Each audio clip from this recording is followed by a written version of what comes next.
And we are live. What's up, everybody? Welcome to XUP, Xbox Ultimate Podcast, episode 170. It is our, just like every other show when we said that this week, it's our first Xbox Ultimate Podcast of 2024. And we got a lot to look forward to because next week we have lots of big news headed our way in the Xbox world because Xbox actually has showcases. They do, and they have games to talk about that are releasing this year. So we get to talk about that too. So it's going to be a fire show, and I want to thank each and every one of you guys in the chat for hanging out with us and always being a part of what we do here. You make it all absolutely amazing. And we already got started with a very generous $2 super chat from Alvin. Alvin, thank you. Who just had one thing to say. Psychstradamus. That's right. Psycho, a.k.a. Nostradamus himself, Psychstradamus, if you want to call him that, got the Indiana Jones prediction last week. Well, did we wait? Was it Do Monday? not encourage this. Do not encourage this, chat. FSP. Okay, I was like saying we didn't have an XUP last week, so when did he guess this? It was the day before the announcement. It was FSP. That's right. Yes, Psycho guessed that Indiana Jones was going to be at the dev direct, and we're all like, nah, Psycho. Crazy, bro. It's too early. It's not going to be there. If at best it's a end of 2024 game, maybe, but then they got the Summer Game Showcase, so why not show it there? But no, Psycho was all in on Indiana Jones, and you know what? He was right. His mushroom Is cloud, 1 out of 100 actually accurate though? Is 1 out of 100 actually accurate? Is it, Yeah. Do we call him psychodomer, whatever you want to call him? I don't it's give a a hard give word to it. say. Psychstradamus. Psychstradamus. Yeah, okay. We're not going to do that, folks. We're not going to encourage this man. Even the sun shines on a dog's ass every once in a while, right? So It does. Whoa. History only remembers the victors. I'm not comparing you to a dog's ass, Psycho. I'm just saying that the rare instances happen where you go so far out there. But I'll give you a little credit. This isn't the only time you were right. I remember you and Fuzzy were the only ones also to say that PlayStation Showcase was going to be ass last year. And you were both correct on that as well. Well, that's an opinion. Yeah. Yeah, we were all pretty excited. They thinking they were actually going to drop some big games and news, but they didn't at all. And the Psycho was like, "No, they're not going to have anything for next year." And the Fuzzy was like, "It's all going to be games of service," So I'll give you some credit on that one too, Psycho. But yeah, the Indiana Jones one, man, you might be the only person that in the community that have gotten that. So you know what? Let's have a round of applause. Yeah. Congratulations, bro. This is your moment. Time to shine. Speech. I woke up one hazy mushroom-induced weekend, and no. All right, I It was regret just one of encouraging those- this now. Yeah, no, it was I just thought it was going to happen, and my gut was right this time. Yeah. Yep. I haven't been far off on other things, but Okay. Fair enough. I'm still right about Sony not having a fucking great showcase. Yeah, I give you credit for that too. Yeah, it's awesome, man. 2 years running, And we haven't heard from him since. Yeah, pretty much. but there's going to be the secret showcase before the dev direct, so we have lots Two to of look them. forward to. Yeah, 2 of them. Back from dead member for 31 months, dude. Talk about That OG right there. that is Back from the dead. That is a long time. I remember back when I first started the channel, hanging out in the chat and saying what's up and stuff, like before we were even monetized and could even be a member. Shout out to Bax. Says, even a Cowboys fan finds a stale animal cracker. What the hell's going on now? Come on. The Cowboys have a playoff game this weekend. No bad Cowboys juju allowed at all right now. We gotta win this game. Is this when the real Dak shows Where do up? they play? Oh, yeah, it is. That's right. You guys already Did they used play up all your Dallas? luck Yeah. with that call against the Lions. Oh, come on! Don't throw that out there now. Yeah, I knew where that somebody was going to bring that Hey, up eventually. The Lions are good. I can care again. Okay, it's been a long time. Yeah. The Lions made the playoffs too, so props to Hey, the them. Browns I in saw the a stat playoffs. for Dallas. I don't know if it's still a thing or not, but it was like a couple weeks ago. It was like they've won like 16 straight home games. Like they haven't lost at home, and that's like the first time since like '89 or something like that. Yeah, we haven't lost at home in like 2 years. It's pretty crazy. So, yeah, it's a home game. We needed that home field. Luckily, the Eagles sucked ass the last 4 weeks of the season or so. Sorry, Fuzz. But So is their defense. So yeah, it is what it is. We could keep talking sports if you guys want to. I'm all Yeah, down we for that. are we going to start a sports podcast we're now? gonna- Fill the week out. That's the only thing I know. I saw that one stat this whole season. Yeah, I don't I think know we're much gonna about get a sports. Let's be Cleveland honest. Browns and Detroit Lions Super Bowl. Wow, that that'd be would wild. That's a first. That would be the worst rated Super Bowl in history. No, that'd be Hey, the highest rated. Super I think Bowl it'd be ever. highest. Hey, as a Lions fan, like that's how you know we're on the darkest timeline. If you get the Browns and the Right. Lions in the Super The Bowl, the two that have not won a Super Bowl going for their first. Yeah, is that even possible? We'll see. no, it's not. I'll say No. that. I'll say 0% chance. It's not gonna happen. See, Mushroom Thomas doesn't know. Well, I hope that the Browns make the Super Bowl. That way, if the Cowboys make the Super Bowl, we'll have an easy ass win. I'll just say that. Yeah, okay. Dak better watch his backside Okay. because Myles Garrett's coming for it. Hey, we got Micah Parsons, bro. Come on. And who's your quarterback now? They've went through like 5 the last 2 years. Is it Deshaun Watson actually playing? Right now it's Flacco, Oh, yeah, Joe that's- Flacco. that- He's been 5-1, so I don't know what to tell you. yeah, hopefully he brings his arthritis cream to the game. Okay. Anyway, let's move on. Hey, let's say hello to everybody. Psycho, what's up, man? How you doing? I'm doing fantastic. Getting ready. Tomorrow's the Browns game, so I'm excited for that. It's against the Houston Texans, so we'll see how that goes. I'm hoping we win, but CJ Stroud is he's been pretty good, so he's back, and we'll see what happens. But outside of that, gaming wise, I've been playing a lot of stuff. I've been playing Anno 1800. Ooh, Nice, love it. bro. That's So good. good. Game. Yeah, I'm on chapter 3 right now, and I'm loving So it. good, so good. Yeah, that's one of the And, better city builder type games out there. It is. Do you got Ubisoft Plus, Psycho? No, Is that I what you're bought it. playing on? Oh, you did No. buy it. Oh, that's right. I bought it because it was on sale for like $25. Yeah. Yep. I was like, Yep. snag. It's beautiful. It's gorgeous. Like Was it especially the like gold the edition or was it just a basic one? it's the deluxe one, whichever. Okay, yeah, so you got all the DLC and stuff. Yeah. Speaking of So Ubisoft it's- Plus, like right now would be a great time to get it because Prince of Persia's coming right on the corner. Mhm. You got Oh, Anno yeah. on there, which is a great game. Plus, you could play Avatar, and then That's good too. yeah.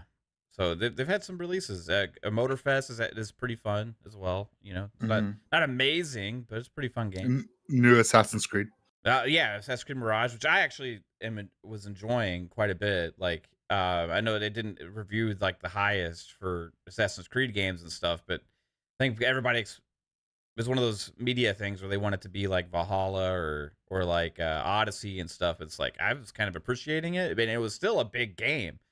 Like, it's not like this is like a small experience. Like, it's a full blown Assassin's Creed game. Like, if you compare it to like Assassin's Creed 3 and 2 and even Black Flag, I mean, I feel like it's pretty damn big, Skull and Mhm. Bones is next month also. Yeah, if it actually releases. Well, I'm still not Yeah. gonna hold my breath. Like, but I wasn't. Didn't you play it, Jasper? Yeah, I and say- played it like last month or a month before. Yeah, are you First allowed? month ago. Was it under an embargo thingy or Yeah. No, because you could. People were streaming making it? YouTube videos with Okay. it. Yeah, did you? And you Oh, like? were did you they? like it? it was actually better than I thought. Like I was going in expecting like the most dog shit game ever because it was in development hell. But I'm actually going to get Ubisoft Plus for it again when it comes out. So Okay, fair enough, man. Was it like you think a $70 game Or No, it's like a $50 game if that. But okay, well, Ubisoft Plus. That's what it's for. yeah, But how are you doing, Jasper? pretty good game wise. I've been going back and playing Halo 2 again. I'm playing the uncut content stuff, so doing that on Steam, and then Greedfall on the PC. So that's what I've been up to. Nice. Yeah. Right on. I've been playing some Grim Dawn on PC. Really good. I haven't it's one that I always kept my eye on. I got it on sale on Steam, and it's a pretty damn good game, dude. It kind of looks better than I thought and plays really well. It's like a classic. Yeah, I was looking RPG for kind of like another Diablo style game. I just couldn't Yeah. find one that fit. So yeah. I recommend Grim Dawn if you ever get a chance to try it out. I heard a really good one. Yeah. Diablo 4. Yeah, yeah.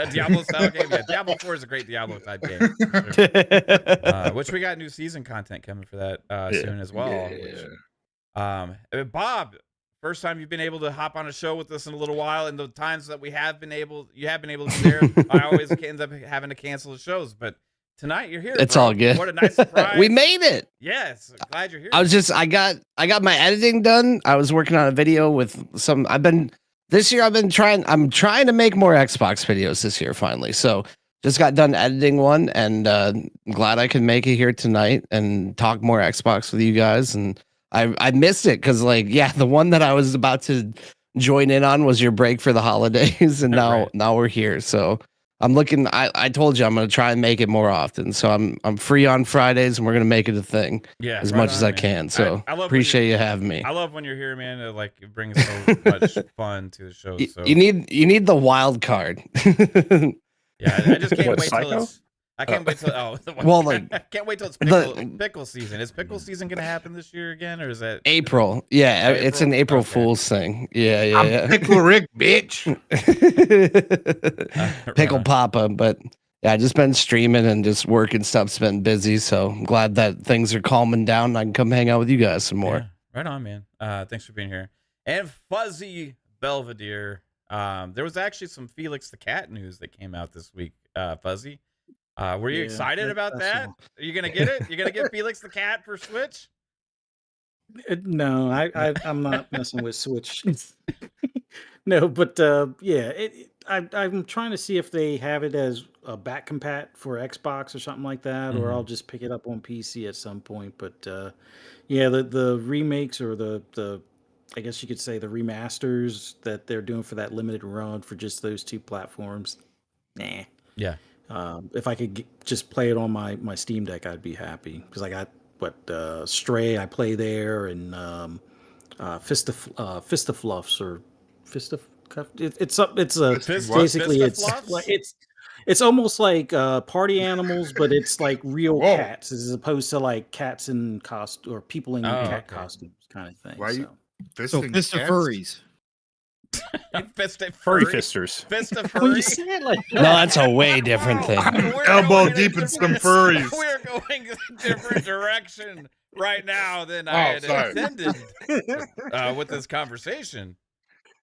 no, it's not definitely not that. No. No. Okay. That's not that I'm saying anything's wrong with that, Fuzz. If that's that bag, cool, but Yeah, like No kink shaming. What do they call that? Yeah, no kink shaming.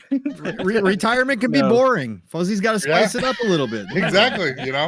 can we see in your closet, Fuzzy? Can you open your closet and see if you got any like big giant like cat costumes in there?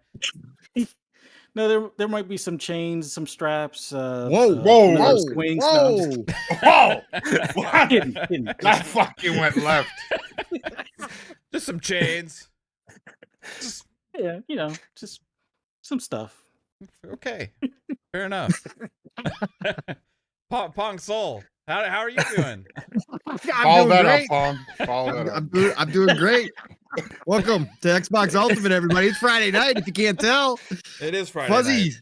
Fuzzy's acting like it's a joke, but is it one of those jokes where it's actually true and he's just giggling to himself inside at the same time? We'll never know. We learned a lot today. We'll Yes, we never have. know. No, great to be here. Great to see the fam here. We got to give Psychonauts a hard time, but it was actually a good call, Psychonauts. So cheers to you, sir. Got to give you a hard time, though. But obviously, awesome to have Game Pass Dad back on here, as Mav said. Love the energy. It's been too long, sir. Great to see your smiling face. But great to see all of you in chat. You guys are already freaking amazing out there listening to us get into nonsense, sports, furries, and some BDSM. Let's go.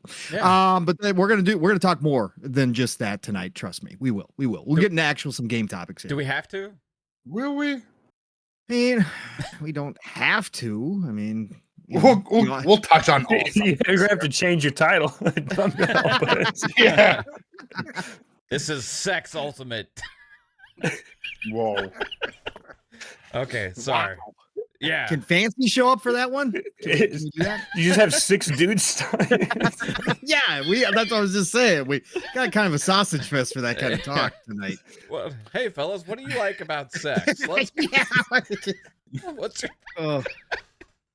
If you pull I out have the it with ruler, Mav, girls. I'm leaving. Oh shit. Okay. Where do we go? I'm a from friend of Hi. the channel. Hi, everybody. Hey. So the Xbox Direct Developer Direct was announced the other day. Oh yeah, Yes. that's a gaming topic we can discuss. Yeah, Xbox. That's pretty Yeah. sexy. Yeah, I like it. Are any of y'all gonna have sex before the developer direct? I don't know. My customers might be a little shocked, but you know. If Fuzzy shows up on camera with a gimp outfit, Dude, if he has Felix the best cat. ever. Looking like he just came from the best set of furry. Pulp Fiction 2. Correct. I swear I have no leathers. There is Sure. a whip in there. There are some ropes. Whoa. I don't want We're learning so much. And there is furry handcuffs in the household. So yeah, I'll just leave it at that. Okay. That's just classy, let's be honest. Yeah, super fast. Do you know the Japanese rope techniques? Okay. All right, let's. The chat is legitimately lost right now. Here we go. All right, chat. Sorry. about First that. 15 minutes, and we've already lost them Oh, all. yeah. It's All over right. with. Ex- Yeah. Hey, first off, Imagine that. happy birthday Audio to Phil audience. Spencer. Oh my god. Speaking of snacks, Phil, hope you're getting some, bro. Oh god. That's right, here at Xbox, we like to. Wow. Happy birthday to Phil Spencer. It's his birthday. And yeah, that's all I have to say about that. But we have the Xbox Developer Direct coming up on Thursday, January 18th. And oh We do. boy, did they lay down a hype-inducing blog post and with not only do we get to see Aura, which is a game that some of us are kind of excited for on PC, but they said, oh yeah, we're going to show Hellblade 2 and talk about that some more. We all think that that's kind of coming sooner than later. Then they say, oh, we're not going to just have one big game. We're going to have 2 big games because also you're going to get to see Avowed and a great in-depth look at that game, which is also coming out in 2024. But then, holy shit, the Psycho moment. We saw this silhouette of Indiana Jones with the Machine Games logo next to it. Mhm. And they say we're going to see 10 minutes of discussion about Indiana Jones, the first gameplay trailer, and we're going to get to know what this game is. And that has led many to believe, including some of us here, that Indiana Jones might actually also be a 2024 game. And even if it's not, this Developer Direct already has the heavy hitters that we want to see. So lots to be excited for a showcase in January. And it's just going to set this momentum, I think, right for Xbox this year. And lots of excitement to be had. We're going to co-stream it here on the channel. And I don't know What which. time? It starts at 3 p.m. Eastern. So that's 2 okay. p.m. Central. So I'll probably be going live at I'll be at work. 2:30 Eastern. Whoever in the FunSpec fam can be there. Obviously, everybody here knows that they're welcome to join in, and Yeah. we'll have our co-stream. And then later that night, we have a very special PM in the PM next week, because January 18th, not only will Pong and I get to discuss the Developer Direct, but it's also episode 100 of PM in the PM next week. Ooh. So Let's go. Let's episode go. 100 of PM in the PM plus the Developer Direct. I can't fucking wait for Thursday. It's going to be a blast next week, and we're going to have so much stuff to cover. Plus, maybe there'll be a surprise to talk about as well. Maybe. As you see on the thumbnail, there is a question mark with a little fifth blade there. Just, there's a possibility that they could have something else in store for us at the Dev Direct. But let's get started with I want to discuss the individual games. I know that a few of us here are strategy game fans, so we'll start with Ara, because Ara is going to be a popular strategy game, I think, for many in the PC community. But like, if you just look at it as far as Xbox and consoles, all that stuff, it's not coming to console, we think, this year, but maybe it will. Who knows?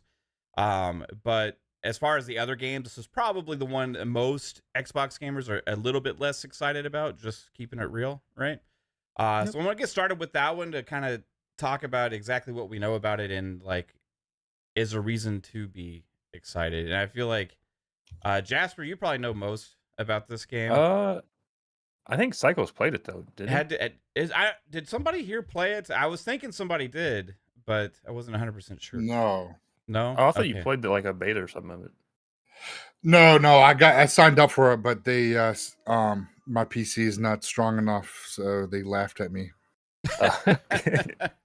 You I mean, signed- I'm running on Right. 990FX builds, they're like, oh yeah, no, sorry. Did you play it, Pong?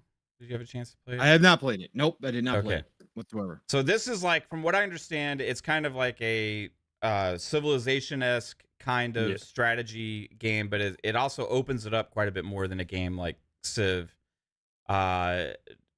with different kinds of possibilities and all that kind of stuff. The early feedback from people that have played the closed alphas and stuff has been positive. I saw people making posts about it and stuff that got a chance to play it, and kind of hinting that it's going to be a really solid PC game. So,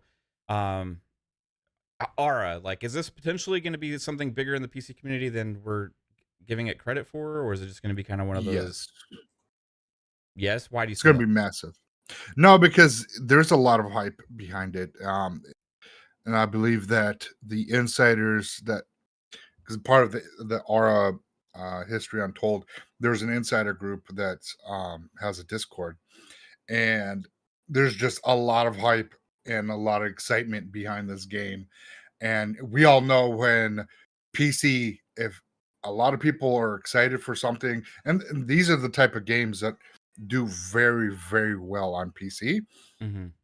This game will put, because it's a couple different type of games into one, which is like, it's like the best of all these little type of games. It's a one game. So I believe that we will see a lot of hype coming out of from PC right now. And then whenever they decide to release it on to Xbox, I think it will follow, and you'll get as much excitement from the RTS and 4-time strategy groups that are in Xbox. They're going to be very excited for this as well. Right on, man. So from my understanding, it's like Civ, but like it has more RTS elements in it. No, it's not like RTS, like Age of Empires. It's more Civ, where like you just like get a clump of units and you see like their picture, and then like you move them to another town. but it's not like Civ in the fact that it's like all hexagon tiles. It's like kind of more of organic, so it like kind of lays out the boundary like based on how far you got structures out. So it's not like you're capturing hexagons. But it has a lot of 4X aspects to it, where like the economy, the governments, the policies, and stuff like that. So it's kind of like a city, like Build your city. Grand strategy. It's Yeah. grand strategy is what they consider it. The couple defining things for Aura that they're kind of innovating on is that there's no set path to victory. So Correct. normally in grand strategy, you have a couple ways to win the game, quote unquote, right? There's no set path to victory in this one. And also the other thing is in grand strategy games, 4X strategy games, normally you see all the AI or whatever make their moves and then you make your move. In this one, everybody makes their moves at the same time. So you have to kind of predict. You don't get to see kind of an advance and kind of strategize. You're going to have to kind of predict what the enemies are going to do or what your, allies are going to do, because everybody's move happens at the same time. So that's going to kind of change. Those are the two big ones that they're kind of promoting as differences from everybody else. That is kind of changing how these games are played. And that's kind of, the uniqueness that they want to bring and why a lot of people are excited because both of those are pretty standard across the board in these types of games. And in this one, your old ways don't work in this one. So that's why it's going to be, a different experience for a lot of people. That's So, interesting. More of you're having to try and guess more than just read it, than just reacting. Right. So, right. Correct. Correct. so it's like everything's a gamble at the end of the day. Yes. Right. Correct. Yep. Yeah. That's because that's more like real world in a way. You know what I mean? Like, Right. yeah, Because you like- don't know what your enemies are necessarily doing in Right. advance. Right. So yeah, that's pretty cool, man. Like, I think it has a chance to like become a big strategy franchise on PC and kind of take off. Like, there's several that have been huge for a long time, like Total War, and games like that. So if they as Xbox IP, right, can go and create a whole nother new kind of take on the genre, and I think it's reason to be excited that they're investing in variety, right? Like this goes back to kind of Microsoft's roots more as well with like game publishing and development. It's not just all like about the Xbox console type experience. Like you have these strategy games, PC type games. They're doing another one this year with Flight Sim, which generally had always been like a PC franchise, right? And it really wasn't a game either back in the day. Right. But now they're making it more gamey, and so you have strategy games, you got the flight sims, you have all this other stuff that used to be PC oriented, but now they are bringing these to console. Like Aura was originally, I believe, supposed to come to console. Then they had put that on hold, right? But I do believe they will bring it to console eventually. So maybe they'll mention that. I hope. Do you guys think there's a chance we get an Aura console? Even if it was like delayed or whatever, it still could come out this year at the end of the year or something. Maybe it just has like You an think? 8-month delay. Yeah. Okay, fair enough. They've all been really good so far. With like Age of Empires has been amazing on console. So, are you a strategy game guy, Bob, at all? I honestly, the ones that I've played, I've enjoyed. I think I played like one of the simpler Civilization games. Like I don't really get super into them, but I can see the appeal and definitely the changing world or like the less of a set way to win that you guys are describing makes it seem like a lot more appealing, and it does look pretty cool from what I've seen of it. So the fact that it's on Game Pass, like if I ever get that itch, like I can just give it a shot, without any risk. So I do think it's good that there's a lot of games on Game Pass that I don't necessarily play all the time because it means there's something for everyone, Yeah. It's not just You primarily thing. play on PC, right? For the most part. Yeah, right now I'm mainly on PC. Like I do have my Xbox, like it's right here. Like I've sat down like when Forza and Starfield came out, I would like sit in the chair and like play some Forza and Starfield, but it's like for the most part, like yeah, I just play on my PC. So so I guess I'm not as affected by those games that you have to wait until they come to Xbox, but I would imagine that judging from the strategy that it'll come to Xbox eventually. Yeah. I think it's kind of like they got to, but like to stand behind their whole play anywhere thing that they've been selling for years, like yeah, it's the brand promise at this point. right. So some of them we're gonna have to wait longer than later, longer than others. But I have been one to say that I wish these games would come day and date to console and even push them back. Yeah, that's where they're kind of messing up for sure. And part of it is like, yeah, I get it. Like the developers aren't like need extra time and all this kind of stuff. But I do feel like it diminishes like the launch for like because when a game comes to console, like on Xbox for Xbox first party stuff, like it has another level of hype. You know what I mean behind it, and can it kind of really be pushed more by the community and stuff.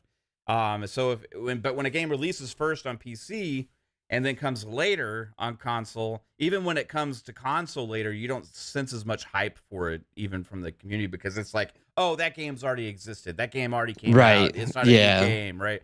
But if you have all of it together at once, I feel like there's like a potential grander, like hey, everybody get behind this thing and like let's give this game a go, And that is what like Xbox is yet to really live up to, is that other portion of like the brand promises. Like, yeah, we'll get it on Xbox eventually, but some games don't come right away. Like specifically like this, I kind of understand it because like Gears Tactics was one of them that I remember didn't come out right away. But those games are like classically like PC games, so it makes sense. But I think you're 100% right. Like it would be way more hype. And I do think it would be interesting to see what the actual numbers are for like PC Game Pass, or how many Game Pass players actually play on PC versus like what the pool is for Xbox gamers. Because I feel like that alone, like there's a lot of PC Game Pass people, but I feel like a lot of PC gamers, it's still the reason why they're pushing it so hard is it's still a mostly untapped market, because PC gamers do have a lot of options to get their games as well. Yeah. I just like to see it on console sooner than later, but we'll see. Maybe it won't be a long wait. Like, how long did we have to wait for Age 2 and 4? Oh, Age 2 was like 20 years. I mean, the definitive edition, though. I think Age 2 came out in 2020, and Age 4 was 2021, maybe, or 2022. Yeah, it was a year for Age 4. Yeah, it was a year for Age 4. But did the definitive edition of Age 2 launch simultaneously, or that came onto console? No, PC first? No, Age 2 definitive edition was out a couple years before Age 4. Okay, okay. And then Age 3 also had one, right? Well, Age 3, they had a definitive edition, but it's not on Xbox. And right. They're not going to put that on Xbox as like the one that everyone hates. Okay, fair enough. That's one game I also did go back and play some recently. Age 4 on console. I was playing some of that last week. Still a blast, dude. Like, they did such a good job with the implementation with the controller and stuff. Fuzzy, you into Aura strategy games or any of that kind of stuff? Sometimes, like a lot of those types of games, like Aura is one that I would more than likely give a try more so. Like my jam is more like Homeworld, Planetary Annihilation, stuff like that. Mm-hmm. Some of the other and like the actual like City Skylines type of stuff. Those style games are more up my alley. RTSs, like I would say Planetary Annihilation is like the closest, but this one just has a little bit more appeal for me. If it doesn't come to console, I'll definitely give it a try on PC. But yeah, I kind of wish that they would, launch them together. But I'm pretty sure they're like, well, we need to get the money out of this now while we can, kind of thing, and not hold up production just because of the controls on the controller type of deal. But then again, that kind of leads back to what we talked about before, where maybe there should just be a section for keyboard and mouse only games on the store or something like that. It's like we need to detect that the keyboard and mouse was installed before you can purchase this or something type of thing. Yeah. Or to play it, type of deal, and it only comes up in the queue if it shows that it's detected or something like that. But no, definitely looking forward to it. But I'm not your normal RTS guy, just because it's one of those, when I fall into those games, I'm playing them probably nonstop for months on end. And there's a lot of other games out there that Yeah. I want to kind of dive into as well. But Yeah. this one I'll definitely give a try. I think this is one that's probably coming sooner than later too. We don't have a release date for it yet, but I have a feeling it's probably first half for sure. And so that's something to play as well. And this isn't like one of their big, like one per quarter AAA games, right? This is like a different audience, you know what I mean? So we're getting 3 of those one per quarter type games at the show though, right? Like with Avowed, Hellblade 2, and Indiana Jones. So but then you add the ABK stuff, so then you still can't. They're beyond one per quarter at this point. Like, Unless if I don't know, man. It's crazy. going back to the R thing, like what if R is the shadow drop, and then you just get an announcement of another game? That would make sense. That'd be But cool like, too. but at the Xbox, here's the one thing, Jasper. If they did that, like. Yeah. Aura being the shadow drop and it's the Xbox developer direct and it's not on Xbox consoles, that would kind of, I think that might land a little flat with a lot of Xbox gamers. You know what I mean? Oh yeah, really flat. Yeah. like, oh yeah, It's out today, but you wait, can't play it. It's not on Xbox? What? Yeah. Oh, that Yeah, kinda they'd be like, sucks. "Oh, here we go Yeah. again. PC first. Screw the Well, console." technically, the shadow drop is Palworld, the Pokemon with guns game. It's coming out on the 19th. That's true. That's Game true. Pass day 1. That's the real shadow drop. Yeah. That was just for Steel though. Steel wanted to play it so Who bad. knew that would be an Xbox exclusive? I just can't wait to use Teabag at you. It's going to be amazing. Teabag. He brought that one out last night. man. Everybody on Yeah. PM to P. What if that game is just absolutely amazing? It could be, could be. bro. It Like, could be for all the Pokemon fans out there. Absolutely, especially with how the performances on the latest Pokemons. That's what Steel's excited for. Plus, 32 players in And a you get server. to shoot those little bastards finally. Multiplayer co-op, 32 players in a server. Hell yeah, this is like every. It Pokemon sounds fan sick to like me, dream. honestly. Yeah. I'm going to Oh, you guys are hunting shinies? We're pumping lead into Mon. I'm going to Yeah. be Campazard. Oh my! It's a legitimate strategy. It's hard. Stop, Dad! Stop! Can't. You're very disgusting. You got your Pokemans? What you playing there, son?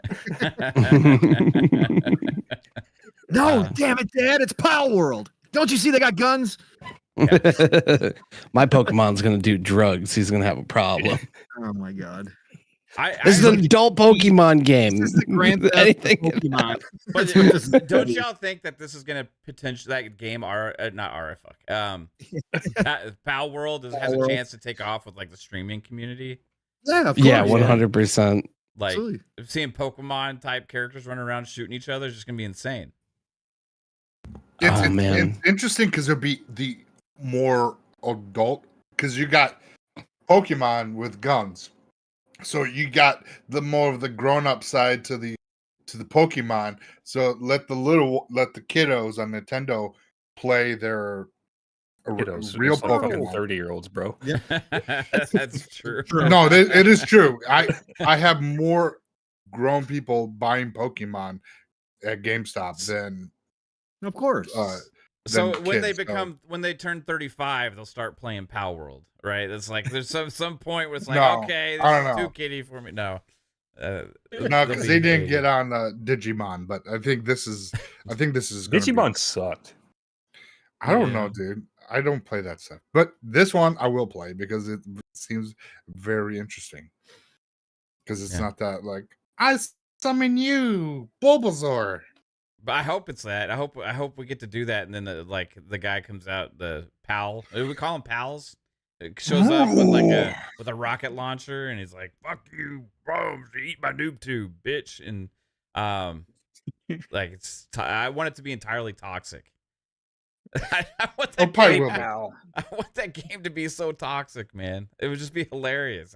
I want it to be like over the top crazy, but we'll see. I think the streaming, like Bob, you are more involved with like the game streaming community, like Yeah. so like what do you see from that, like with that game, like as far as the potential? Like, I mean, if it does have like good multiplayer and like makes for like fun clippable moments, then I could definitely see it being like a strong game for that. Like I think I've already like some of my friends, like some of my Nintendo friends think that game is gonna suck. Like they're like upset about that game, and I'm just like, I think it looks kind of cool. Like because my friend Scootish told me he thinks it's a scam. But like if it like I forgot that it was MMO like elements to it as well. So it's like it's a survival game, like 32 players. Which so it's kind of like it's almost like Rust. Like that sounds like it has a lot of potential for like a lot of streamability. So as long as it's like a stable game with fun gameplay, like even if it's a little bit jank, like the main game that we've been playing lately is Lethal Company, which literally like I was talking to one of my friends about it the other day who is a pretty big gamer, but not really like part of the streaming world. And he's just like, that game kind of sucked. And I was like, yeah, I guess if you're not like making content from it, like it's not as fun to play. Like it's fun to play a couple times with your friends, but like when you mod the heck out of it and just do a bunch of crazy stuff and you're like trying to be like having fun and being entertaining with it, like that's like an amazing game. But that game is also just like made by one guy who's a Roblox developer,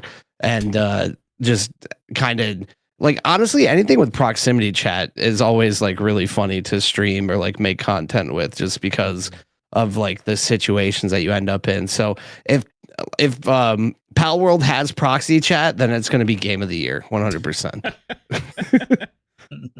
I'm always nervous to stream with proximity chat on YouTube, right? Yeah.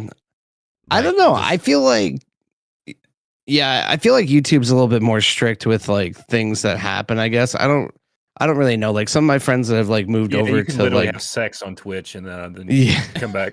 Well, for me, I've gotten to a point with Twitch where I'm just like, if something bad happens, I'm just like, you just disavow it and just be like, well, I'm not gonna keep letting that be on my stream, and then just like do something else. Next week. Yeah.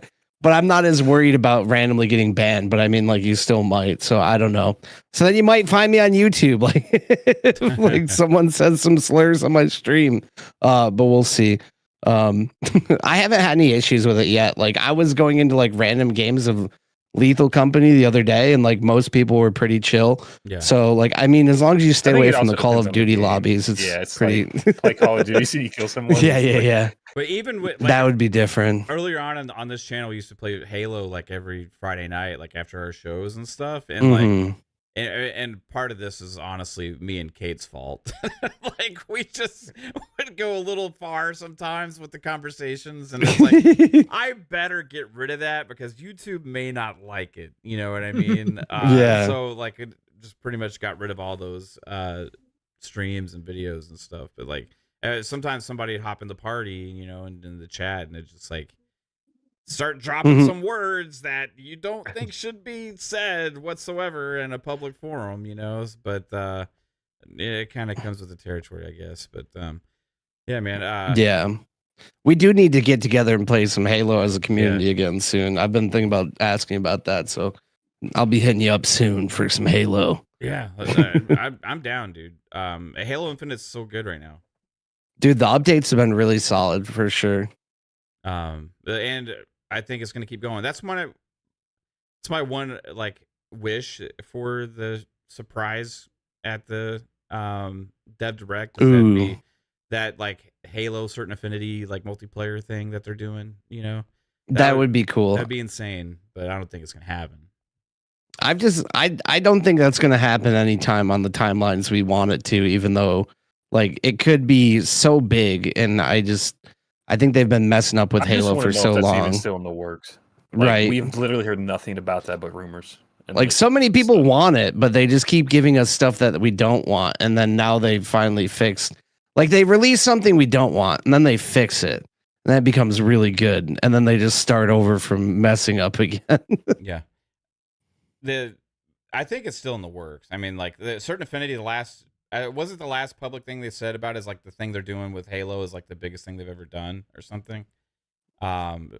So I think that whatever it is probably going to be something pretty substantial, you know. But and I think the only reason we haven't seen it is because it got blown up to be something bigger than was originally planned to be. That's kind of what the rumors were, anyway. Let the boy cook. Well, Yeah. Alvin just said something that Colt said an hour ago. What was that? What did Alvin? What did Colt say? He said the certain Infinity game got shelved. Colt said that on Rizit's show an hour ago. Oh, really? Okay. Calling you muted. Yeah, on Riskit show, not Rizits, but yeah, Riskit. He said that was a typo to Riskits. in town. Yeah, let's go. Riskit show. Yeah. Interesting. So the Certain Affinity also had the Monster Hunter type game though. So like, which game? Like, is he talking about the Halo thing, or is he talking about the Monster Hunter-ish type game? Because there's two different things they were working on. Well, they have that. They also have their own game. That which is announced at Gamescom. And then they have that extraction NFT shooter they're helping with someone. Yeah, that one probably should have gotten shelved. The NFT is probably the one that got shelved. Yeah. Rickets. Rickets. So do you know, Alvin, if you can put in the chat which game he was talking about? Like, was it the Monster Hunter one, or was it the Halo Battle Royale experience that got kind of turned into something bigger? Angry Hippie also said Paris said it on Xcast. Paris said that I guess it got shelved. I don't know. Yeah, which one? Which one? Anybody's talking about? I don't know which one though. Like, interesting. I didn't hear. Was that today? From Paris? Because maybe that's what Colt was referring to. The Halo game? That sucks. If that's true, man, that sucks ass. Come on. Like, anyway. I feel like Certain Affinity could have done some great stuff. If that's true anyway. But anyway, that's disappointing if that's the case. Alvin says, I don't remember and I don't want to put words in his mouth, just that it was a Certain Affinity game for Xbox. Okay. Fair enough. I will say this, like, you know, there's two. Don't forget. There was two Certain Affinity games for Xbox, right? There's the Battle Royale Halo thing, and then there was this other game. So, I could see the other game possibly being shelved. Yeah, I could see that. Obviously, a new Monster Hunter is coming out. Obviously, we've seen other games try in that genre, like Wild Hearts. That's already been shut down, right? EA is shutting that down. So maybe they looked at it and said maybe now's not the right time. I mean, Monster Hunter just had a big resurgence, though. Yeah, Monster Hunter did, but we've seen the other ones fail, right? And that's what I'm saying. Maybe they just looked at it and said maybe we don't need that for our console right now, as far as our lineup goes. Possibly, I could see it. I don't know. Interesting thought. I would have a hard time believing that they would cancel the Halo one, because obviously Halo's on a resurgence big time, and you would think that something like that could definitely, you know, unless they were having problems or unless they couldn't figure out what they wanted to do with it, that they would want to bring that on now and really push the hype of Halo again, as they decide what they're going to do for the future. So I would have a hard time believing they would cancel the Halo one, but who knows? Stranger things have happened. Yeah, and here's the thing too, like, even if like it came from Paris or Colt and stuff, like I respect that they know things a lot of times and stuff like that, but sometimes things get mixed up in messaging, or you know what I mean, and like things like get passed from one person to another, or like things turn out not to be like entirely factual because of whatever the source they got it from, maybe not know whatever the thing is. I'm not trying to say that they have bad information. It's just that there's a lot of stuff that tends to go around that seems to people to be pretty confident in that turns out to end up not being a thing, right? Well, we can't forget, Matt, that Certain Affinity is working on their own IP, their brand new IP that was showing off behind closed doors last year at PAX, I believe it was, where they first had the first showing of it. So maybe it's all hands on deck on that one as well. So they just put a pause on the other production, right, while they've got, you know, most everybody working on that, plus maybe the Halo things like that do happen too in development because Certain Affinity doesn't have unlimited resources. I think they're 400 or 500 people strong, but they're certainly not the biggest of the big studios. They're big, but they're not, so if they are focusing on their own IP that obviously a lot of people talked about seeing behind closed doors and thought that there was really something great there, it could just be a situation where they're just putting a hold on the other stuff right now. I'll put a hypothetical out there, right? Because recently it's come out that like 343 was already working on the next Halo game, right? And that they've potentially been working on it since 2022. Mm-hmm. So if that's the case, maybe that this potentially, it's hypothetical, whatever the Certain Affinity's Halo thing they've been working on maybe got tied into this as a part of the multiplayer. Oh, see, I was thinking the other way around, that like maybe Certain Affinity's game would have come out like 2 years from now, and then by that time the next Halo would have launched next year. So like, well, there's no point because we're just going to be killing this game. Like, well, as I was saying, maybe roll it in to make it one game.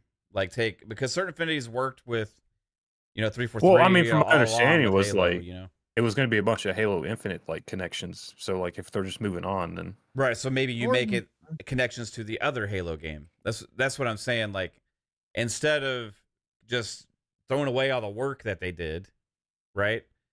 Say, okay, well, you've been working because Certain Affinity's been working on that thing supposedly for a while. Well, I think they've been kind of throwing away the Halo Infinite stuff, but I think with like all that speculation though too, it'd be really nice if we just get some direction on it this year, because Halo's a huge franchise that definitely needs to not be like just left to rot. Like we need to have exciting things happen with it. So or potentially they're reevaluating for the next console. If they're going to launch early, maybe they're reevaluating. Maybe they're starting to lay out the roadmap so that they have that as a launch title. So we got to get this one right, folks. Right. That's what I'm saying. Yeah, I mean, I think with like how many people would want and would love to play like a battle royale, or like even just finding a way to make it a game type. Maybe it's more like a firefight. Maybe it's something different, but there is a demand for like more of a multiplayer adventure style mode, because to me like a battle royale is like an epic adventure. Like also the battle royale thing's like kind of on its way out, I feel like. I mean, Fortnite's still one of the most played games in the world. Like I think that, I don't know, for me it's like I played just like the Forge versions of like Halo Battle Royale though, and it felt like even on a small scale it was really fun to play. Like even with just like 16 players like playing on a tiny like battle royale map, like it felt like a new, different way to play Halo, and it was like something that I want to see them do like a full-fledged version of, or at least dedicate a game mode to in a future game. I feel like it's worth that, and I feel like it could be a way to add more excitement to Halo and bring people into it. Like I don't know, like because I feel like they've already have like a really good arena shooter with Infinite, to where we're getting that itch scratched right now, but like they're not pushing the game forward at all, which I feel like that's the type of argument that people were making against like Starfield. Is like it was a good game, but it wasn't as innovative as people wanted it to be. So it's like I feel like we need to do the same with Halo. We need to innovate in a way that people actually want. Like don't just try and turn it into Call of Duty like they did with like Halo 4 and Halo 5, which Halo 5 kind of brought it back from that. Like try something new or different, or put a different spin on it. It doesn't have to be a battle royale, but like something in that vein. Yeah, would I mean, be honestly, like I feel great like to see. everyone has what they want. That's the problem with Halo. Right. Everyone has their own like version or thing that they want for it. Like if they're gonna stick like the closest thing to like current Halo, like I would honestly want them to go more the Destiny route, where like every year you get like a major story expansion, but you also have like a co-op open world thing, and then you have your side multiplayer thing. Like if you're gonna copy any genre, like I would prefer that. But well, and like like the 4-player like co-op in like Halo 3 was like some of the best ever. And Alfrez in chat just said like they better not launch without co-op ever again. Like I would agree with that 100%. Like definitely the campaign experiences and the co-op experiences are just as important as multiplayer. But I mean, those are just some ideas of what I'd like to see. But at the same time, like we've had so much time just for all these random rumors. Like it would just be good to know what direction. Put a direction out there, exactly. Because then we won't sit here and argue about whether or not it needs a battle royale. Like just if you're gonna do it, just do it. Give it a shot. Like there's not a lot to lose. I don't feel like. Have you y'all played much of the firefight? at all yet? The King of the Hill firefight? Yes. Yeah, I actually like it. I want them to expand upon it for sure. Yeah. Right? But I think it's a good start for that, and it's really refreshing to have that experience for more like casual kind of. You know what I mean? Because man, Halo multiplayer, that's the only thing. Like you dive into it, like with matchmaking, it's just always sweaty. You know what I mean? It's like the people that are playing Halo are Skill-based good at matchmaking, baby. Yeah, I've been playing the Refueled playlist because it has all those Halo 3 maps in it, and I'm loving it. But most of the time, I'm getting my butt kicked. right. It's sweaty. Yeah. So Rayoid, I know you're listening in the chat. Try and check, see if you can type something now because I don't know what happened, but I guess somehow you were on the block list. I didn't block you. I don't know if one of the mods did for whatever reason or anything like that, but I saw your name on there, and I took care of it. I don't even see his name in the chat. Yeah, because he hasn't been able to chat. No, he sent me a DM, so like I don't know why. I don't know why it was there. Like I didn't like. It happens Ray sometimes. never does really anything out of line. No, Jesus. I know. Like it's just, so probably a misclick by a mod at one point trying to block somebody else. Accidentally clicked on your name or something. This week on the Xbox Ultimate Podcast, we're gonna start mixing it up and keeping you guessing. We're gonna start banning one random person. If you're not a member, we don't want you. Oh no. Oh man, you're gonna have to change your name and start grifting. And sell coffee. Yeah, it should be fixed now though. Welcome to Yo Gaming. We love PlayStation now. we never played Destiny before, ever. I don't know who that person is. Yeah, FarkU sent me a really nice message too just a little bit ago, and yeah, I appreciate you, Fark, and hoping for the best for you this year as well, man. But yeah, it's been a lot of excitement for this Dev Direct now. We got 100%. Lots of games. We already talked about Aura. We went on a tangent about Halo and other stuff because of the rumors out there, right? That's what I'm here for, baby. Let's go. Yeah. Tangents. I want to wait to hear something more. You know, I'm actually still enjoying Halo Infinite first off. And like, if they just keep updating it and continuing on the path they have until a new Halo comes out, I'm pretty damn happy. Right. Mm-hmm. So I was excited to see what Certain Affinity had in store, but if it doesn't end up happening, I just hope that the next Halo thing is going to be good. And maybe we'll get it sooner than we think because they've been working on it, you know. It could be like you said that they rolled whatever they've been working on into what 343 has been starting to form the next Halo.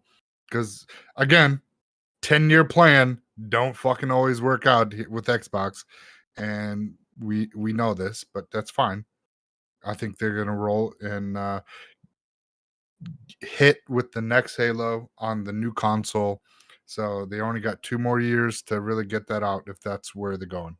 Yeah. So if it's going to be a launch title. Let's roll into the next game, right? So I'm kind of going in the list of like games I'm excited to see at the Dev Direct, right? And like I'm excited to see all of them first off because I really want to see more about what Aura has to offer. Hellblade 2 would be next on my list, right? Yeah. And the reason being, like, it's not because I'm like ultra hyped for Hellblade 2. I'm hyped for all these games. It's just what we've already seen so much fucking Hellblade 2. I'm ready for the game to come out. Like at this point, like I don't need to see anything else necessarily. I know a lot of people are going to be excited about what they show, and I'm sure what they show is going to be really cool and impressive. You're going to show more behind the scenes stuff and all that. But what are we like expecting? Like, first off, we're going to obviously probably get a date for Aura. And I think we're obviously probably going to get a date for Hellblade 2 here, right? If they don't give us a date for Hellblade 2, like, that's be pretty interesting. But not that it's not coming out this year regardless. It's just, I think at this point, everybody's just waiting for that date. That's going to be the news, right? And it's like, it's pretty generally accepted that, like, it seems like Indiana Jones should be releasing this year then too, right? Like, even though we haven't seen anything. That's the crazy thing, man. Like, you would... Like, if we only have one Dev Direct to go by, right? Right. So that Dev Direct was for all games that were supposed to be the first half. Forza got pushed out of that, right? Right. But those were all focused on games coming soon, right? They didn't Yeah, necessarily, exactly. They didn't necessarily say the same messaging with this, But all of them came in 2023 still. right?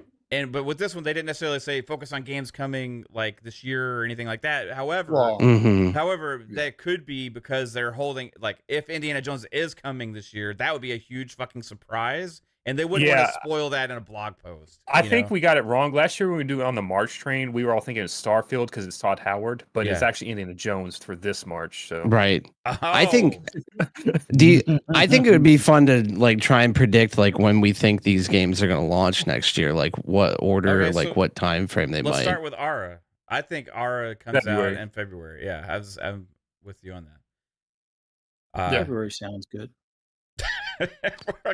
we're all kind of indifferent. February sounds good for that one. Yeah, whatever. I feel like that one I don't know enough about like to actually give an idea, but I would say like it's probably first half of the year, possibly like shortly after the direct or like before the summer type of game.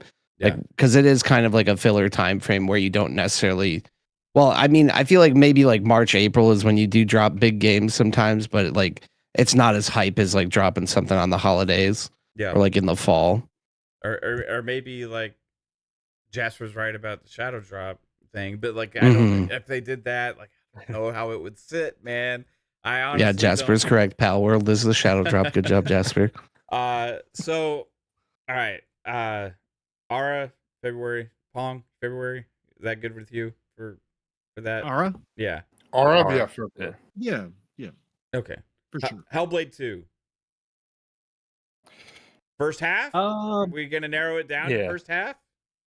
I was thinking March or first April. half, but I want to change it to summer. Like August-ish? Yeah, Early September? August? I'm thinking July? early August, late July, early August. Okay. Yeah. I would say The only- like I was gonna summer say or the fall. only reason why was because the first one was in that time window. Even though I know that doesn't necessarily carry over to this one, but what was it be the 7th year anniversary will be this August. So Interesting. Xbox likes their dates. Very interesting. Interesting. Yeah. I'm gonna say first half. Yeah. I'm gonna say probably like May. Mm. Yeah, I was thinking about going May, but then I'm just like, April. I don't know. April. Late March, early April. Yeah.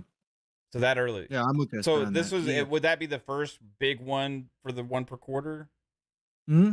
Because if I'm doing my math, April, August, that only leaves the 3. That would be 3 games, right? Because if you did one like November, Correct. December. Well, if you got it at the end Because of March, then that would be your one, and then Yeah, because You could have- yeah. Go ahead, Jesper. Go ahead. I was going to say you have one in between March and June, so that's 2, and then June and August or whatever, and then or September, and then September to December.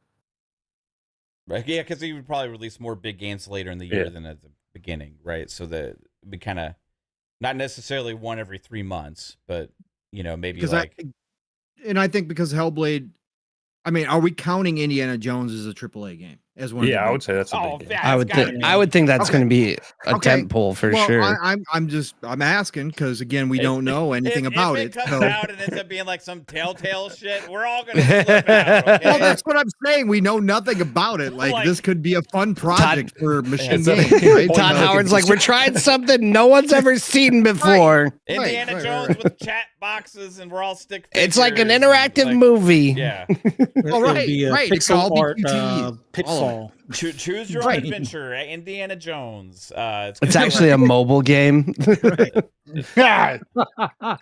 So yeah. So I think Hellblade, late March, early April, and then I think Indiana Jones is your summer game. Yeah, like Because June-ish. Yes. That makes I think sense. that's your big. I think that's your big summer game. That's when the movies generally come out. Like that's.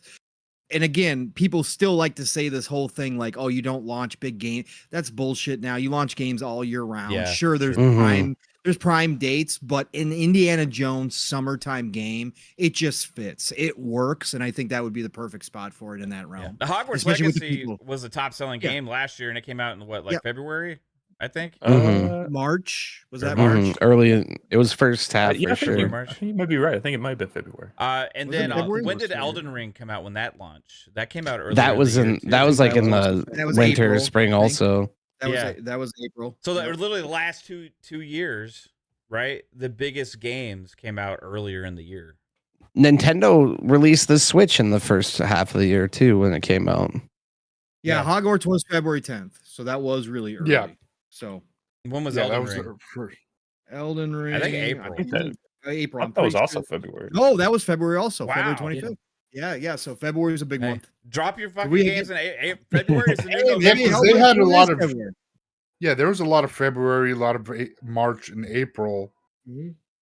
Well, I feel like those types of games though, if you're gonna release it early in the year, like it helps if it's also like a banger, you know, like Hogwarts Legacy was like a very well put together game. Elden Ring was a game of a generation. Like if you can release those types of games whenever, so they definitely work better. So I mean, that could speak to like possibly like Hellblade, just with like how amazing it looks and how solid of a game it's most likely going to be. Like, because I don't know if those games are ever like 10 out of 10 for me, but they're like amazing achievements is the way I kind of look at them. But like I could see that easily being a good placeholder for like a first half of the year game. But then like the other one that we got to look at too is like, where would they release Avowed? See, that's where I'm thinking. Like, it may be kind of like Forza last year, where like they may be able to get it out first 6 months, like May-ish, but they're not Mhm. confident on it, so they're not going to give us a date. And then it could get delayed to like August or whatever. And I think Avowed is the perfect RPG for your fall winter, right? So I Yeah. think it works. And again, the people that are, I say some people asking like, hey, well, if they launch Hellblade in April, what's the first quarter? When Phil says one per quarter, as long as they average one per quarter, I think we're Yeah. still good, folks. I mean, Well, I and don't I- think it generally has to be like, oh, you've There's got gonna be like January one in the through first March. 6 months, There and then better be 3 in one. the others. Yeah. Yeah. I think we're still working up to that too. Like I would think give he's him ready. grace, Nah, I but think we're he's we're ready. getting there. I think Aura Phil would said he's be- ready. He sees it. Yeah, but Aura's not Right. because it's PC only. Because that's what I'm saying It's is still like Microsoft. It's still part of Microsoft. But that's not a AAA game. They I didn't- feel- No, that is true. That is Yeah. true. because we're on track to exceed that though, and I feel like if anyone's gonna hold them to that, they're really being sticklers at this point though. Well, I don't know if we're right. That too. That's what I was trying to say. Game Pass. I mean, again, if you're gonna go like, oh, you got January through March, there better be one AAA game in there. If they launch it in April, are we really gonna go? Oh, Yeah. you didn't get that one per quarter the first quarter. Right. What? No, Unless no. it's- Phil's a Unless it's- liar again, lying old Because- Phil Spencer. I mean, last year, if all I had to play was Xbox games, Yeah. like if that was my only choice was Game Pass games, I would have been pretty happy with the year just with those games alone, let alone all the other crazy stuff that came out, like Armored Core and Baldur's Gate and Street Fighter, like everything else that I played last year. Like I would have been perfectly happy like with the games Xbox presented last year. And I do feel like they're getting to that point. And like in my opinion, I don't feel like we're quite there yet because this is the first year that we actually have Activision. So those games like Activision Blizzard, like those games aren't even in the fold yet for like releases or anything. Where Sure. technically, like I've been playing a lot of World of Warcraft lately too. Like the roadmap for like World of Warcraft Classic, even in and of itself, a 20-year-old game, like the updates that they're doing for that are like game releases in and of themselves that people are excited for. So it's like it's about to get crazy compared to the one per quarter. yeah, Mhm. I feel What- like what time does COD normally come out? Is it October? November, October, November. November. Yes, around there. mid-November. Okay. Mm-hmm. All right. I want to change. Oh, no. 'Cause there's one game. He's I like think carry the we're- two. Yeah, there's one game I think I completely forgot that comes out in August. So bump Hellblade up to February.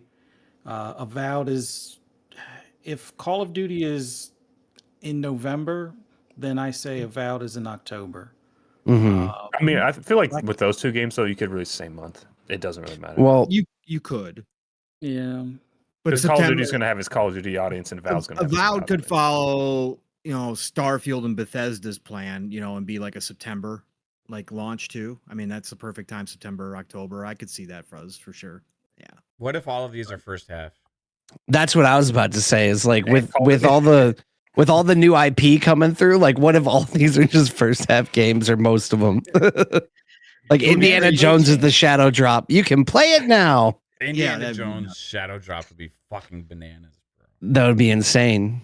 Yeah. Hey, And that would that would be perfect because you wouldn't have the naysayer critics that That's what I was about to say, it Fuzzy. didn't live up to. I remember us talking sorry. last year. Todd's always wanted to release a game shortly after it. Yeah. Well, Yeah, it and is. the thing is, could you imagine what a power move that would be? Like, because it is the size of a franchise that no matter what, people will buy it with you don't need a lot of lead up to it. But I do feel like the size of that deal, they would need to market it. Yeah. So I don't think it would ever happen. But could you imagine if eventually we get to a point where a AAA game just drops out of the blue like that? Yeah, I could see it eventually especially for Xbox. Yes, Bob. Eventually they make a surprise, like one of their AAAs, just surprise shadow drop. Yeah, I could see that for sure. It'd be crazy. But I The could other see thing I've been thinking on though too, since everyone's looking for a shadow drop, is just what if there's none? There's nothing. Oh, that's fine. Again, there should not be that expectation of shadow drops. Right. They're never, even if they do another one here, there should not be the expectation. Nobody, as hype as I get for all these shows, I will 100%. never walk in and be like, I oh, think they're gonna do a shadow drop. They better do a today. shadow drop. 2 in a row. They're gonna do Oh, it. watch the narrative on Twitter. If there's not a shadow drop, just be like, hey, you guys, you didn't even have a shadow drop. And it's you guys didn't even have any news for the last 8 months. you guys haven't had a game drop. What are you talking about? Exactly. I think I've been thinking though, what I would be most excited for is it's been a while since we've had something grounded, one of the passion projects that we've heard that Xbox is supportive of, what kind of side team has cooked something up. I'm excited for another game like that because I feel like I guess Hi-Fi Rush kind of was that, and that's why you could shadow drop it. So I feel like that would be most likely, or a lot of people are pointing towards Double Fine's project Right. possibly for something like that. Yep. Those all are good. I just with Indiana, I'm locked in on Indiana Jones this summer because I do got to believe that they were, according to the roadmap that got leaked, right? They were planning on releasing this with the movie, right? Or right around the movie time. And obviously it got pushed back, pandemic, everything else. So if we just give it an extra year due to the pandemic, that would make it summer again. And I just have a really strong gut feeling that Indiana's this summer. It would surprise me if it was earlier, but I just think that summer. What if the Legendary Edition comes with Indiana Jones's hat is the a collector? whip? What did they give you? A you whip? got a whip. I don't think they Fuzzy can would give be you "Ooh, whips. another one for my collection. Yes, Fuzzy would be all over it. We'll buy 3, one for use and one that just stays in the closet at all times. To replace his other one with the lashes, There's one more. I need a new one. Yes. Yeah. You I could got take, this new whip. It's Indiana Jones's whip, baby. but then he's gonna be It's so fun. disappointed because he realized it didn't come with a ball gag. Oh, No. oh God! He never wore a bald gag. Jesus Christ! Here comes here comes Psycho with the questions. No. Why is it ball gag and I'm the expertise? Yeah, You know you maybe. are. No, you're just ball gag curious is all most like. Let me tell Just you why a because ball some gag of the wouldn't women work. end up with me, end up in a ball gag. Not my fault. Comes with some beads. Oh.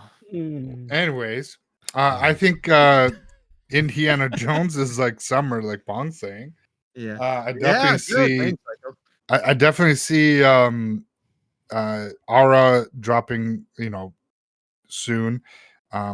Possibly Hellblade 2, September-ish, and then Avowed. Depends on how far along Avowed is. Well, and there If- should well- still be one more too, Psycho. Don't forget, because we've only got 3 AAAs here. So there Yeah. should be one more that we aren't So- getting right now. Yeah, well, that would probably be the Gears of War Master Phoenix Collection Shadow. You count Um, that as a AAA? Really? Gears of War, I mean, is a AAA. Right, but So- a remake? I mean, if it's a collection, I would say yes. Hey, The Last of Okay. Us can get Okay. away No. with it. Well, yeah, I know, but I'm trying to think here. Like again, what I and think Phil that's does count just a second party surprise. as Phil does count second party games that they fund as AAA, as first party as well. So is Contraband a AAA? Who knows? I think we're gonna have two games that were not announced. I think we're gonna see 2 more at the showcase. I think one of them could be a shadow drop. If it's Gears, it could very well be a shadow drop, and then they'll have whatever the next that other game is. And definitely, like I said, depending on how far along Avowed was, I could swap it with Hellblade. Hellblade come out in possibly like that April, May, and then Avowed comes that November September-ish time, just for it to be cooked. Because again, we know that they said that what they showed was pre-alpha, so it was an alpha build. So that was not what the game was. The finished game looks like. So it could be a darker, more grittier game, unless they are trying to go for more colorful. Unless they give us a mixture, like some of your environments are poppy, and your character and other, like if you go into like a dark marsh, that is the gritty dark. I think we get that, and I think it didn't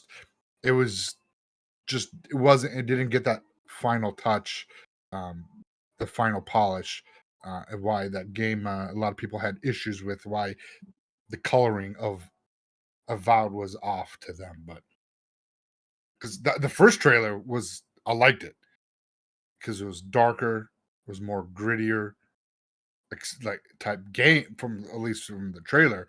And then this one was more vibrant, poppy, and people didn't like that when they look at a But that's exactly what it's going to be. It's going to be like Outer Worlds. Yeah. I think I think it's fine. Yeah. So do I. Yeah, I think it's more like this would be something to compare more to Oblivion than Skyrim. yeah, because Oblivion had really vibrant areas, but I think there and like the dungeons and whatnot were the dark, gritty, and I think what they showed in the first trailer was that aspect, and they showed a different side of what the game, the vibrancy of the game from other locations. So I think it's going to have a mixture of the two, and we're just going to wait for 6 days to really get our answers questioned of what it's going to look like, play like, and when it's fucking coming out. Yeah, That's what I hope I think we we'll find get. out. If they don't say, then maybe they'll say like what quarter, or like what season, Yeah, as long as it gives us second half of, like if that's coming out second half or quarter 3, like you said, that'd be fine. Yeah. So they can fine tune, because they don't want to exactly give you a date and then miss it. So if they give you like second half, or something that might be coming out sooner could give you a date, just like how last year everything did, but Forza Motorsport. I mean, is it safe to say that we get at least like a window on every game shown here? Yes. I mean, I do you think- count 24 as a window? It's one big window. Hey, here's the thing: if you show a game the same year it releases, like at that point, I expect to have like at least a window. You know what I mean? Like, I mean, we quarter. didn't have it with Forza last year. They just showed us No. Forza and said Yeah. 24. Yeah, the window was 2023. But when they talked about it, they said later this year, like Yeah. without Mhm. so like we got the hint that it was going to be like probably second half. You know what I mean? Yeah, like bare minimum, we would need at least that. Yeah. And maybe they didn't know at the time with Forza, like if they're gonna hit June, or is it gonna be later, like it came out, But when they said like be patient with us, you know what I mean? Like I felt like that was probably our indication it was gonna be later than sooner. But like here's the thing: they're doing this dev direct, and I feel like 2023 was like a little bit of a different situation too, because like they were coming off of all the news of 2022 of like, man, where were all the games? Where was the first party games and all that kind of stuff, right? And they had a lot of pressure. They had set themselves up with that 12-month showcase that they had done, and then they were pretty much missing on all of them. You know what I mean? I know And that's the good thing about the directs is it's kind of that 12-month showcase. So I'm happy now, right. And then you're happy because we get the E3. So they had done that, and then like I felt like they had some pressure then about like, okay, well, we're showing the games that are coming soon, but like they had the games, only those games that for 2023, the big ones to really focus on, the ones that they were ultra confident in, right? I feel like this year there's a lot more they could have pulled from, right? To decide on what to put in this direct. I felt like 2023's Dev Direct, that they gave us the big stuff that they had, and that was really all there was. But I think there's more in 2024 than is even in this direct, right? Because there's at least sure. I mean, we got Flight Sim and some other stuff. Yeah, the Flight Sim, Towerborn. I mean, easy. If Towerborn or Flight Sim was last year, it would have been in that direct. You know what I mean? Because it's sort of one of those other games. But like, there's games we know are coming this year that are missing this thing, right? So they have a lot to pull from. So it's like, why did they specifically choose those games, right? Like, because they could have put Towerborn here. They could have put Flight Sim 2024 here. They could have put one of the other games that they have potentially for this year here. But instead, these are the games they chose. So that's why I'm thinking it's possible that all of these could be like at least more so like at least the first part of the year, and I'll extend that to like September. Maybe they have another big game for holiday, right? And that'll be what they really pump up at the showcase. Or maybe it's Indiana Jones and they're going to show it more than once. Maybe this is like the initial hype, right? Gameplay reveal, and then they're going to have like a separate extended dev direct for it in summer showcase, right? Yeah, I mean that's the thing. Like, I think this dev direct in between E3, it's like tough because that's like really your only window for another like kind of sizable dev direct. I feel like because you have Gamescom, Tokyo Game Show, and like Game Awards right after E3, so it's like I don't know. I feel like between now and E3 is your only other time for another direct. I don't know. Yeah, I think with this direct, I think they're gonna set the precedence of how they're gonna do things. Because if they do a shadow drop again, then that would be expected at every single dev direct from here going forward. So maybe they don't do a dev direct shadow drop. I think they will show like I said, I think they'll have two games that they're gonna show that were not listed in that thumbnail. And they all have dates that are relatively soon. And I think because we do get the ESO dev direct following this one at 4. So I think at that point, that's where they show the Oblivion remake. I think they announced that because that's Elder Scroll. They show Elder Scroll Online, and then like, oh yeah, Elder Scroll. I feel like if you're not gonna put Oblivion there because like people, Right. I think they're separating the ESO thing because people don't really want to see that. Like if you're gonna announce Oblivion, you're announcing the Xbox thing. Like you're gonna lose so many people that like just want to see ESO or don't want to see it. We'll see, but I think that we'll get. I definitely will see. Like I said, 2 games, and they'll have dates, unless they have unless the second game will be Kiln, and they have smaller if they have smaller projects like that lined up in the chamber, then if this is how they go about it and they shadow drop that, then I feel that they will have smaller projects like a Hi-Fi Rush, Kiln, and whatever else they have loaded up, ready to go, and drop it at their dev directs, unless they do that once a year. You know what I mean? So it'd be interesting what they do, and go forward from there. Yeah. We have a couple of super chats I need to get to. Sorry, it's Alvin. It's taking me too long to get to these. Alvin hit us with a $5 super chat. Says all 4 get dated for no later than end of June, or I'll drop $40 on PM episode 100. June show reveals the second half games. That would mean they have like potentially. I approve that, Alvin. Yeah. That sounds like a great plan, sir. Get that Mach train up to 2.0 off the Alvin's a man of his word. Like one of the most generous people in this community as well. I remember there was another thing that came up. Yeah, like he gave me before. a fucking And graphics. he gave Jasper fucking 3080, man. Like just amazing, like person, dude. Absolutely incredible. And Alvin with another generous $5 super chat says Hellblade February, Indie April, Avowed June, Flight Sim July, Towerborn August, South of Midnight Halloween, COD November. COD November. I said everything else so great, then fucking up on November. And then Ara ? Maybe Ara's January, February. So they're gonna drop Ara like whenever like it's ready, I think, and it's probably ready earlier than others, but I don't think it has anything. They're not gonna like not release another game in the same window as Ara.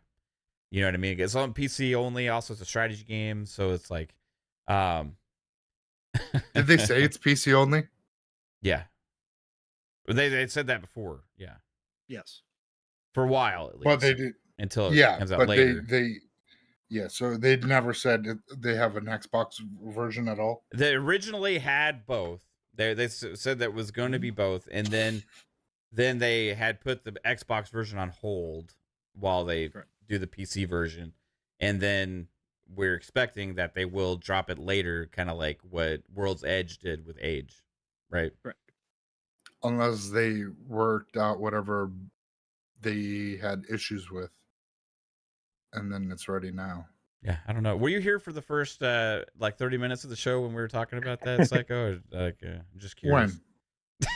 When? Never mind. Yeah, dude, I was here, all right, but I don't remember them saying that that it's, because I remember they said it's coming on both, and then they put it on hold, but from that point, we had a whole big discussion about this earlier. Like a huge discussion about this very thing. But that's cool, man. We can talk about it again if you want to.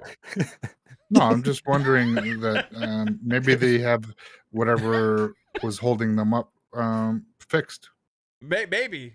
Yeah, we talked about that too earlier. But you know, hypothetically, it'd be cool. You know, like that would be awesome to see if there's a possibility, right? Because the game did also come out later than they originally said it was going to also. So maybe they would have had time in the meantime to have a team working on that as well, and that could be a cool announcement at the showcase. Like, hey, we're going to be hitting on console, you know? Because they know people have issues with how PC comes out first and Xbox gets that second, you know? Yeah. 100%. Deja vu, right? Love you, man. It's great.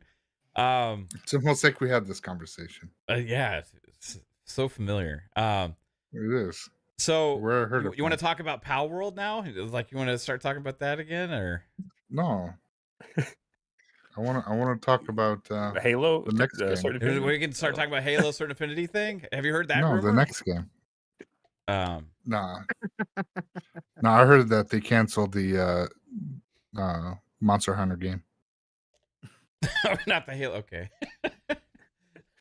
Where'd you hear that?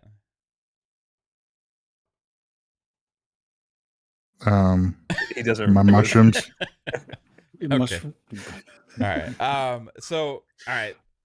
I think that was just Hellblade. What we were talking about Yeah, today. that We never talked somehow- about I Hellblade. know. Like Hellblade, we're supposed to be talking about Hellblade all this time. Hellblade, I'm like excited to see what they're gonna show, but like they've seen. Are y'all with me? Like you're kind of sick of seeing it. Like you're just ready for the game to don't come care. out. You know. See more. I I- don't care. I get Yeah. excited every time I see it, so it's fine for me. Yeah. Like I understand why people are sick of it, but like every time I've seen it, especially when it comes to the gameplay, whether it's Yeah. been the combat or not the combat, I've gotten a little bit more excited for Hellblade 2. So for me, I'll take another look at it. I have a feeling this is probably going to be another dev deep dive Yeah. with a lot of dev Behind the talk scenes in stuff. it, Yeah. behind the scenes stuff. So I don't know how much extra gameplay we're going to get. I think they're I going think we to get little wrap- snippets of like actual Yeah. footage and Yes. stuff, but like not like I- a gameplay full blown trailer. So I Yeah. think we're probably going to come out of this one going, yeah, that probably wasn't necessary. Thanks, Ninja Theory. We love you, but we know a lot about your studio now. We know more about your studio and the devs and the creation of this game than we do actually the fucking game at this point. So that's probably what's going to happen here. Have you But seen the actress we got to play this character?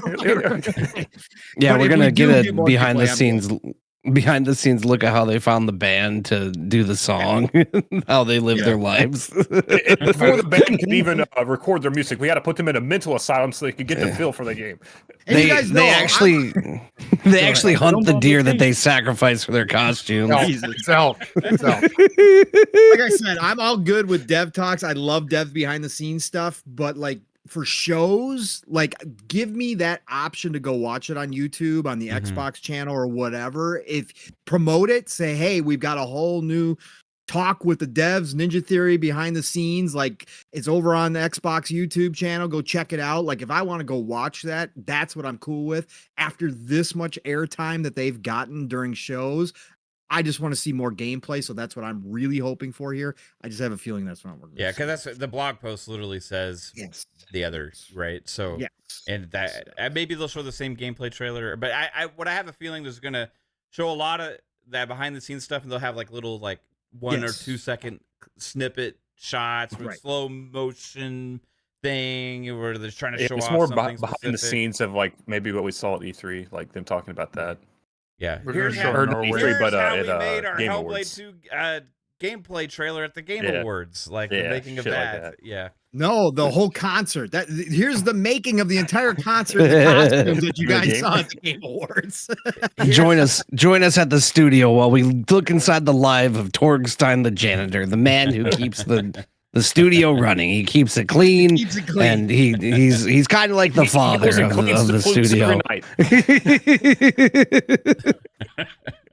yeah, they're so in depth with this stuff, man. I do like to see it. It's interesting, but like, I'm just like my most excited thing from the Hellblade 2 thing that we're gonna see is knowing that we're probably getting the release date, right? Yeah. And then if we get that, then I'm gonna be happy. If we don't get that, then why did you have Hellblade 2 here again after we just saw the gameplay trailer at the showcase? So like, it's a big game. So, but like, I would rather have something that we do get a release date for or a window. So that's why I'm really confident that's got to happen here. Like it's got to be there. The release date for Hellblade 2 has got to be revealed here. And I'm thinking, like we were talking about the release dates. Did I already pick Hellblade 2? Because if I did, I might just contradict Yes. myself now. Yeah, I think you said. Yeah, I said I'm May. gonna let you say it again. Yeah, I was I said May. Yeah, I'm gonna stick with that.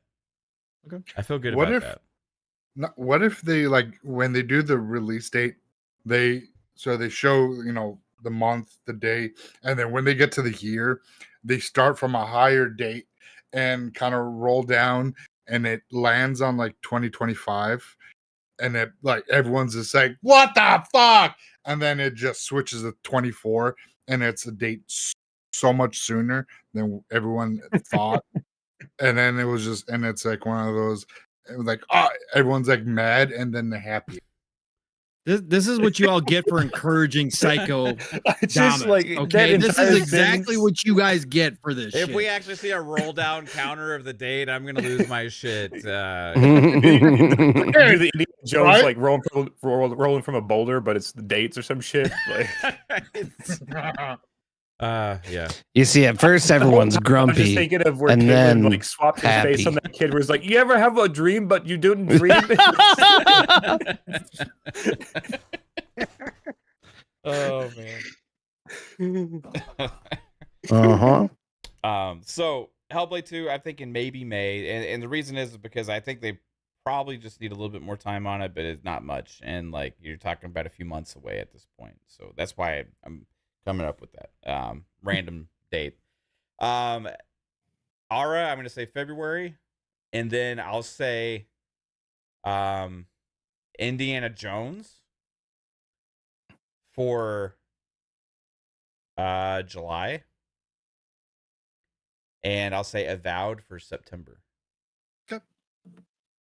And that would give us, for the 3 big games, that would give us May, July, September, leaving room for one more at the end of the year, right? And when they talk about 4 big games per quarter, I don't think they were including ABK in that at the time, because they Not had 4 said big that per quarter. Sorry. That would be crazy. That We're would gonna be come insane. out with 16 16 AAA games this year. Yeah.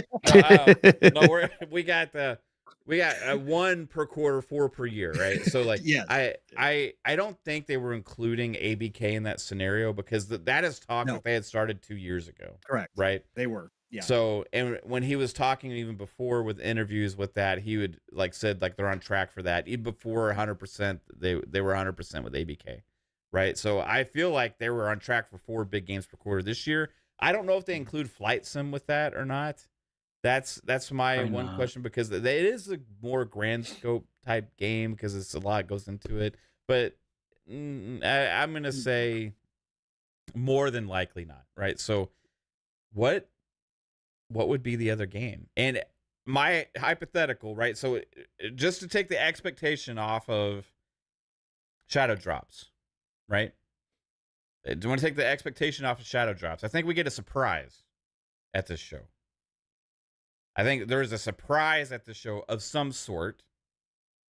I think that's the expectation that they kind of set last year, but it doesn't necessarily always have to be a Shadow Drop. It could be a new game announcement.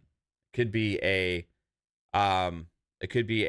game that we've already seen and surprise is coming out this year, or it could be anything like that, right? So I'm gonna go out there on a limb and say that it's one of 2 things, right? Hypothetically, if it's a different game that we don't know about right now coming this year, it could be the Doom game. You drop that at the end of the show after showing Indiana Jones, and you say, and here's Doom, and it's coming out this year. That would also line up with that same whole thing with the Bethesda leaks and stuff, with that would be a game this year, right? Okay, so surprise, Doom Year 0 coming out end of 2024, right? And that'd be like, that would set some hype as much as a Shadow Drop would, right? I would assume so. So you're saying like do a teaser and then have the showcase in the summer, show off Doom, Exactly. and then launch at the end of the year. Yeah, Okay. exactly. You spend less time on whatever that thing is, and then later in the year at the summer show, you have the big direct thing after the showcase to kind of showcase more of the big holiday game, right? And yeah, I mean, you literally, I think they have like Avowed. I would be cool with seeing an extended developer direct for that, 45 minutes long. I'd be cool with seeing an extended developer direct for Hellblade 2, where they show lots of gameplay and stuff as well. I'd be cool with seeing an extended developer direct for Indiana Jones, obviously, as well. So like, really, like Starfield was the big monster last year, but they have like multiple of those type games this year, like that level, you know. So what is the last surprise? I think it could be that. Now, when I was saying it could be one of a couple things, that's one option. The other option is one of the games we do know about that is further along than we thought, and they show it here as a surprise and then show it off this year because they didn't want to hype up the fact that it's coming this year as a surprise because we haven't seen it in so damn long, right? A game like that could be like a Perfect Dark or something, right? Let's say that like contraband could be that too, you know. And it shows up and it's like, whoa, we haven't seen this game in forever, you know. But we know for just using Crystal Dynamics as an example. I mean, Perfect Dark. Crystal Dynamics has been working on that with the initiative for a couple That's years now. Showcase material for me though. Yeah, that's the only thing I'm thinking. well, That's but like if they just teased it here, it's coming 24, then you do whatever it is. I think they would still do the big. if it direct was on coming, if it was coming 2024, yeah, I just don't think Perfect Dark's coming 2024. But you're right. Me If that neither. was going to surprise this year, sure, yes. So you could have that tease works. Yes. replace that with Contraband. Replace that with.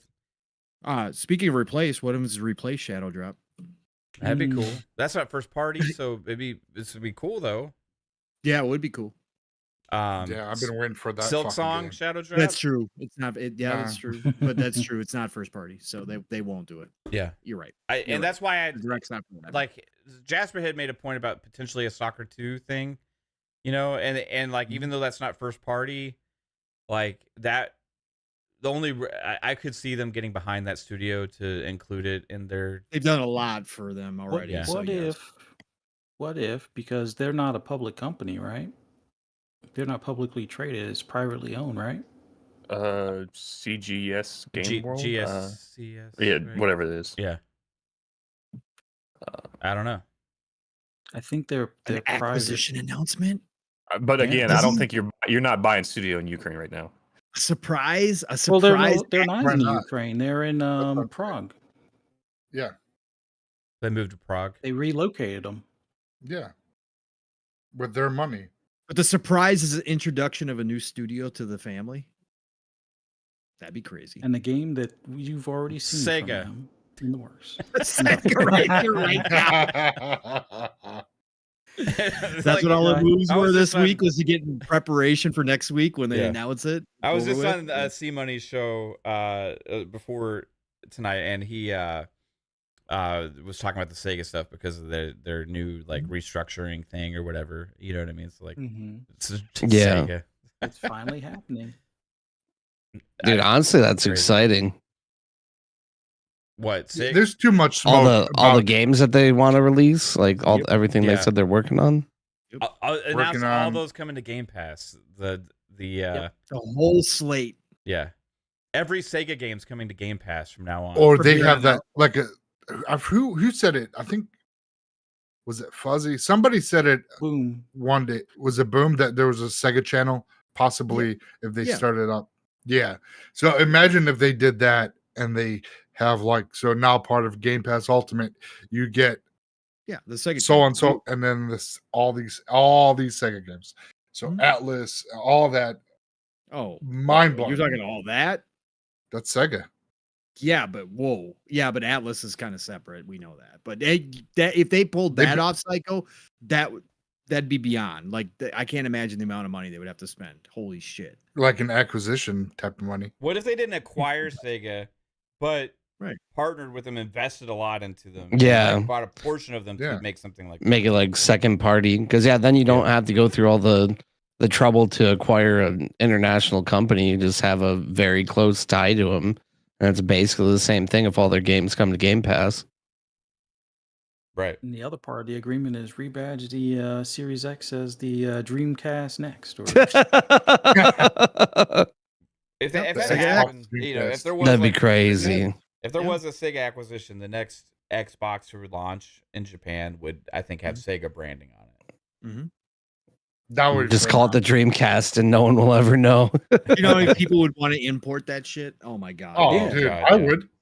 I would. hey, in a we heartbeat. can start our own little black market on that. hmm We got can't game get a cast. PS. Pictures fuzzy in front of the stack of Sega X's.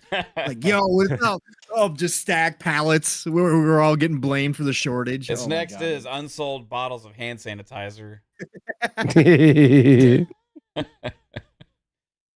I keep them in the closet next to my whips.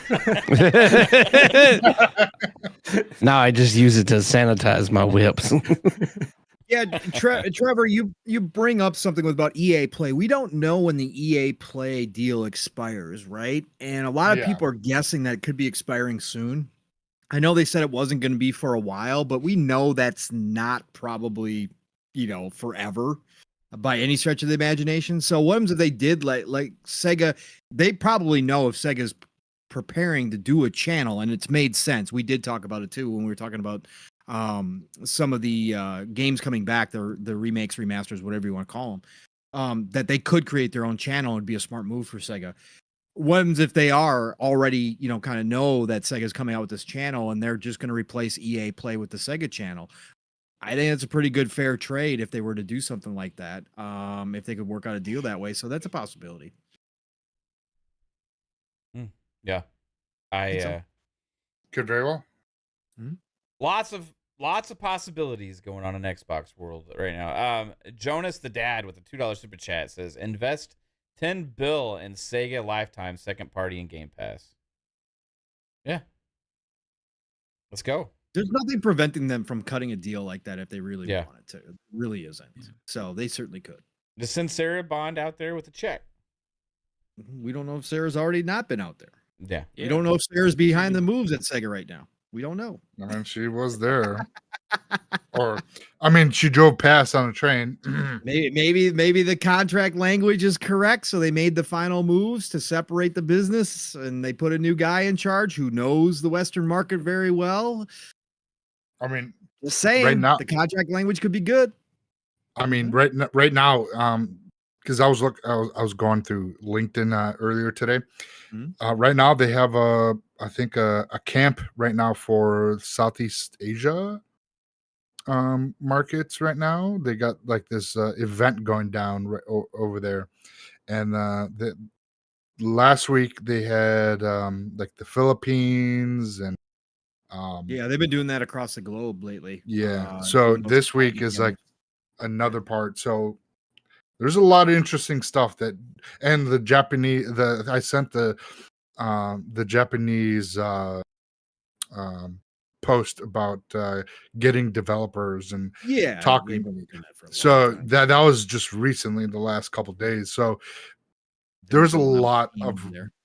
team buildup that's been going on, and I think we're gonna start seeing the fruits of their labor from that. And just keep an eye out. Yeah. I will do. I'll keep an eye. Shut up, Jasper. I'm not even talking. It's math. Well, we'll see what happens. Like they're gonna acquire somebody else at some point. Oh yeah, So like, I think the easy play in the East is to get a big publisher, just to like have a big one and done, big slam bam, thank you ma'am deal kind of thing, and like have a huger impact.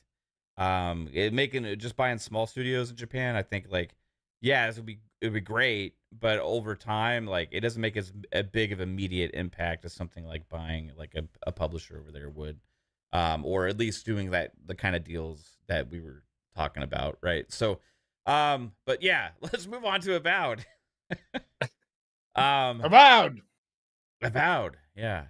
This is actually, for the games that we know are supposed to come out in 2024, the one I'm most excited about from first party for Xbox. Like, looks Oblivion-ish, kind of like that, but it's Obsidian, made by Obsidian, is in the Pillars universe, right? First big opportunity with proper funding to do their own big game since they've been acquired way back in 2018 was when the acquisition happened with Obsidian. And this is a game that they had probably pitched at the time, or at least had ideas of, or were kind of starting to work on. And they're like hit the ground running at that point, making this game. They obviously had their other projects, Pentiment, Grounded, and stuff like that. But this is their coming out moment, really, as Xbox first party studio, for the types of games that have that marketing power and like really drive hype and excitement about this big thing is coming, right? So this is Obsidian's time to shine with Avowed, and this is probably their biggest time to shine that they've ever had an opportunity to do, not on the coattails of another developer when they were making big IP games that were sequels to other developers' properties and stuff in the past. So like this is a chance for Obsidian to really come out swinging, and I am super pumped because I love Obsidian as a studio. I think they make great games. I always liked their games a lot. They are great at making RPGs. They always have been. That goes to the roots of the studio and where they come from. All of that is in their DNA, and we haven't seen one with this much time and budget and everything given to them before, with the backing of a publisher like Microsoft fully supporting it. And it looks like this has a chance to be a great game. Some people didn't like what they saw from it last time, like Psycho was saying, because like the colors was a little colorful and stuff. I personally love the look. It was ultra clean. And I was like, okay, this looks like Oblivion, but new and clean. Like, and that's what I was looking forward to. So I can just imagine how fun the magic and all that stuff's going to be in that. But like Avowed, we're going to really see the first, probably, I think, gameplay sequences in this, like not just cut trailer. I think we're really going to learn a lot about this game, and more so than Hellblade 2 we already know a lot about, right? Ara, there's already been people playing it and stuff, so there's already a lot of information out there about that. Indiana Jones, I think we're going to have the first kind of reveal of what that game is. But like Avowed, we've already seen some of, but like really I think we're going to get in the meat and potatoes of this game. So I am super excited about that.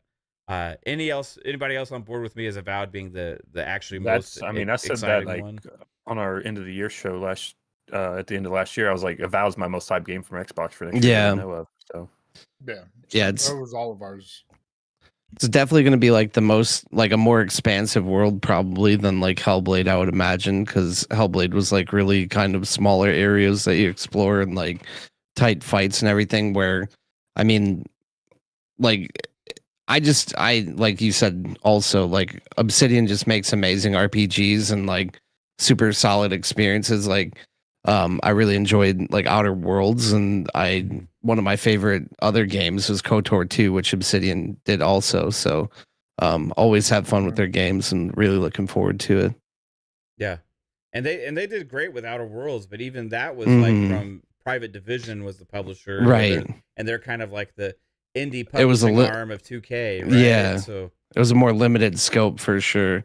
Yeah. So I think this has like a potential to go a little bit beyond that, and obviously Agreed. when Outer Worlds 2 comes out, I think that's going to even go further from that. But like the like I for some reason, I don't know if you guys kind of get the feel of this, but like the larger Xbox community seems to like not be talking as much about Avowed as I would expect. It seems more, there's a lot of Hellblade 2 talk and stuff, but like Avowed's like, I don't see it get mentioned or hyped up a lot and all this kind of stuff. And I'm like, man, this is like, it's just the way it's just the media's like attention right now, I think. I do feel like some people are probably a little bit worried because of like the change of direction that happened like after the Microsoft acquisition, where it was like originally announced as like a multiplayer game, but they've narrowed the scope to like a single player adventure. Like maybe people are a little bit concerned about that, but I have the opposite of that, Bob, because because to me before what I hear multiplayer, I hear MTX, I hear monetization. For me, the Xbox gave them the opportunity and the freedom to do what they wanted, and they chose to go back to a single party experience.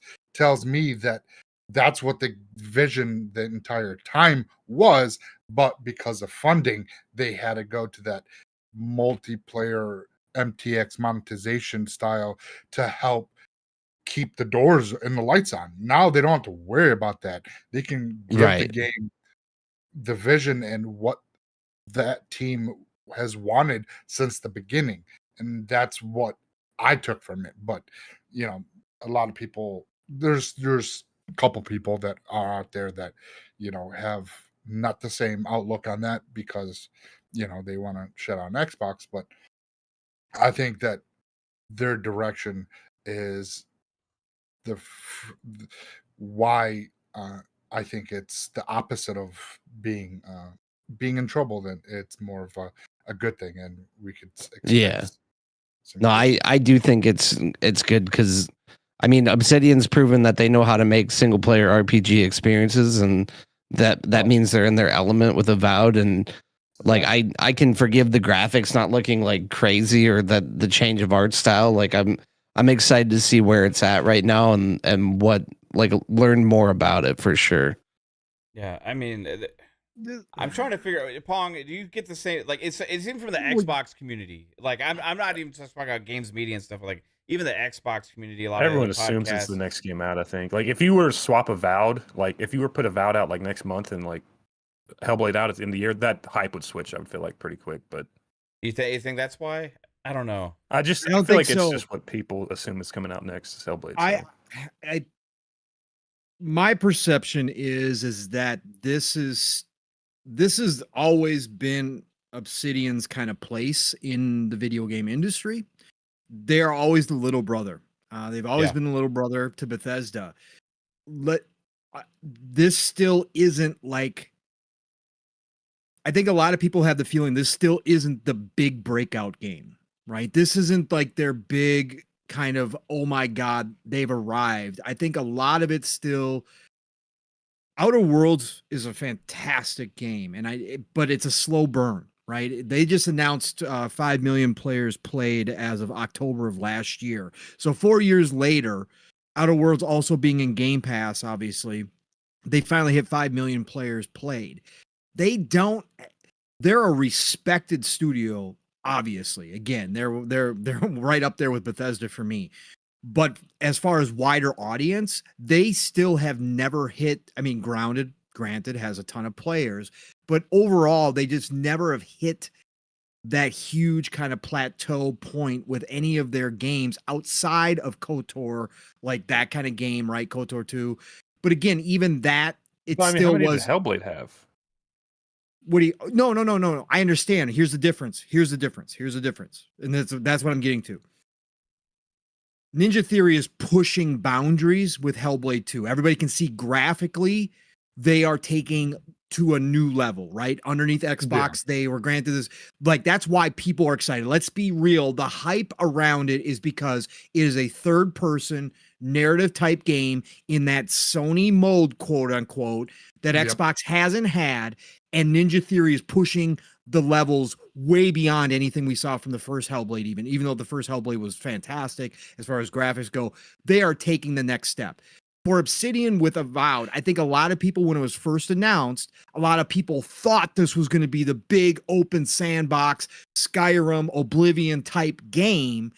And then they announced, well, no, we're going to do a smaller, more Outer Worlds type game. Yes, this game's going to be bigger than Outer Worlds, but it's still going to be a much smaller, not that big open world Bethesda type game. And then that, showing last year where a lot of people were expecting the graphics from the original teaser trailer.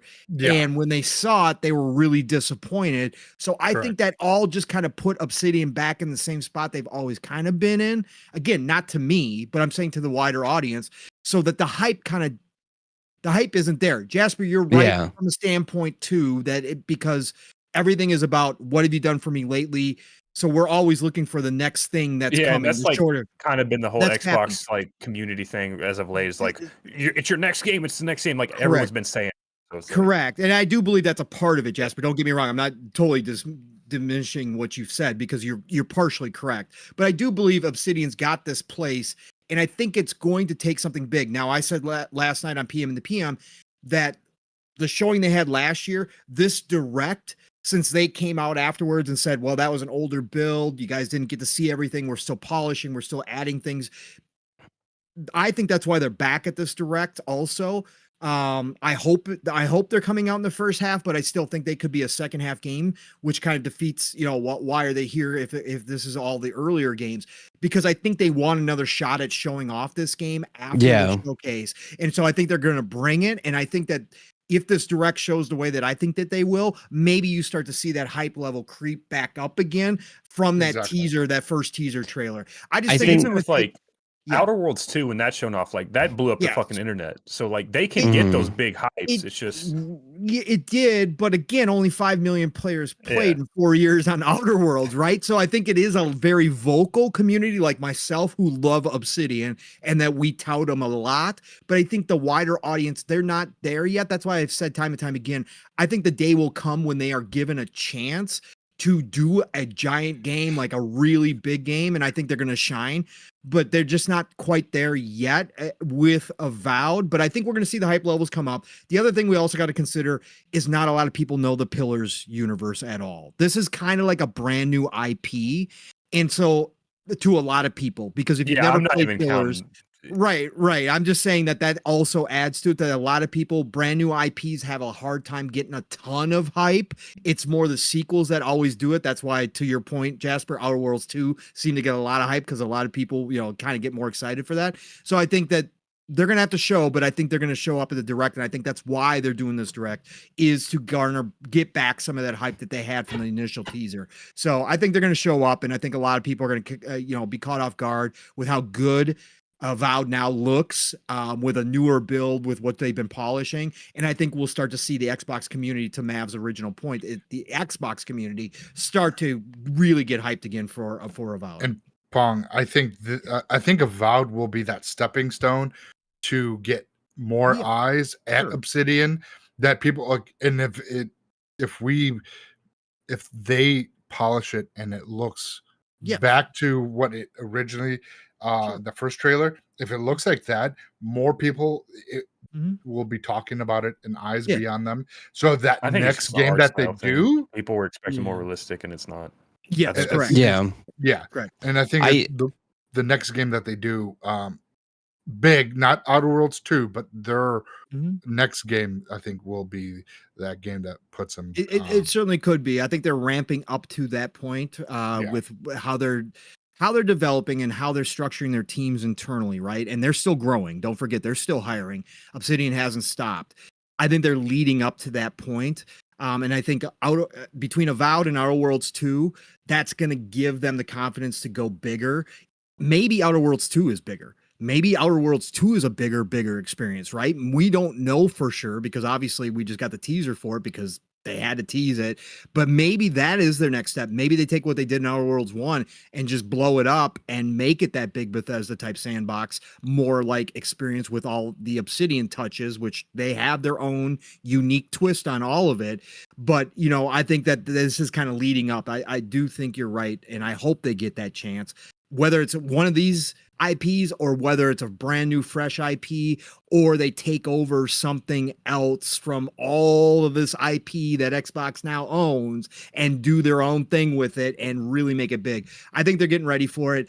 But I just, again, I do think that Obsidian still has that little brother tag on them a little bit here. And I think that that's part of it. Not everybody has played Outer Worlds. Not everybody has experienced an Obsidian game in general. And I think that it's their time to start pushing that outwards and getting more people in. And I think both of these IPs, both Avowed and Outer Worlds 2, are going to do that for a lot of people. So I'm excited to see that happen for this team, because these guys have a ton of talent.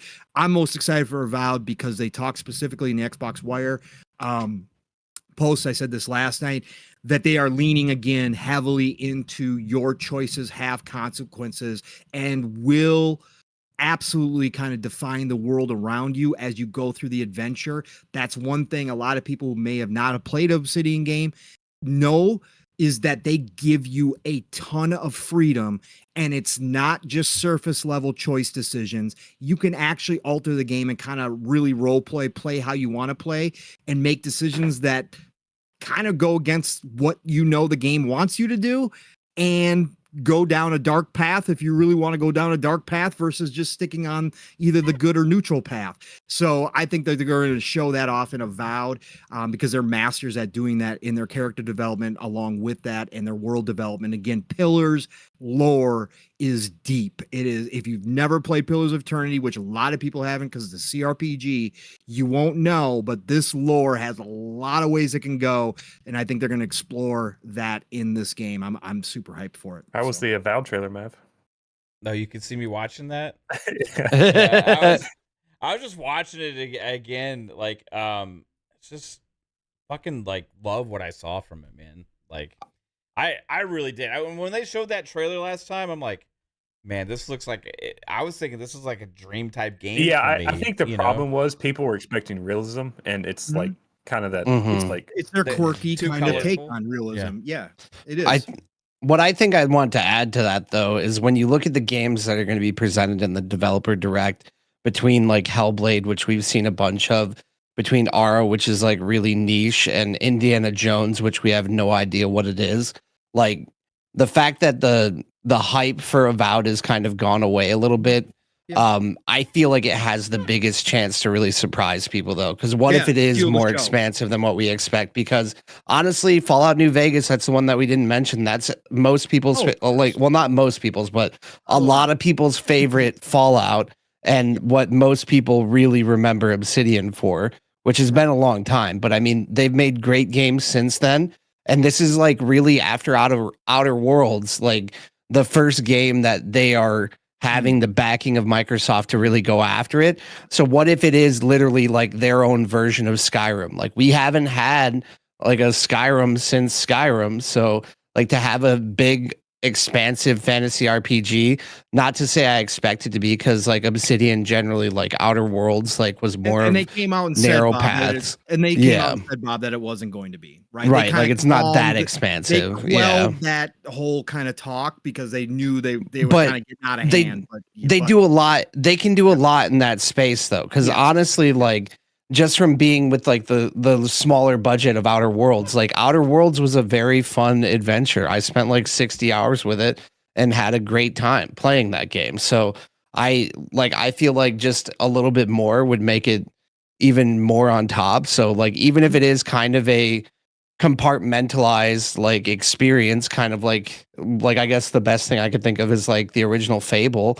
Like, originally I was disappointed that the original Fable wasn't more, but when I look back at it, just having that very specific handcrafted gaming experience that is like completable and has so many things to experience within it, like those are some of my favorite and most enjoyable memories in gaming looking back. So I do feel like there's a lot of room to be surprised by Avowed, and that it shouldn't be discounted. The thing I'm most wondering about Avowed is if it's going to be like kind of segments like Borderlands where you go into different zones, or if it's going to be more like a Fallout New Vegas where it's just one big map. I don't think there's any reason to segment it necessarily, like, because it's not like a persistent world or anything like that. They didn't really say specifically one way or the other, I don't think. No, but Outer Worlds Outer was Worlds kind too. of It's more segmented. zony. It was Yeah. it was more zony because you would travel and then you'd be. But it's also it was a open space world, game, but it was so correct. You know, like They're probably gonna give you the freedom to travel between all the. But I have a hard time because I know they're going to want to show off the different biomes and they're going to take you to different places within Pillars because there is so much to see. Again, the Pillars universe, the planet, the world that's based upon has a huge variety of environments. And I know they're going to want to take you to all those places. And also the thing that people might be caught off if you never played Pillars. Yes, we're probably going to get a lot of Obsidian quirkiness and comedy, which they're very good at doing, but Pillars is a very serious, dark, violent world. That game so is super dark, yes, bro. Correct. And I don't think they're gonna go away from that. I think they're gonna and that's gonna catch people off guard.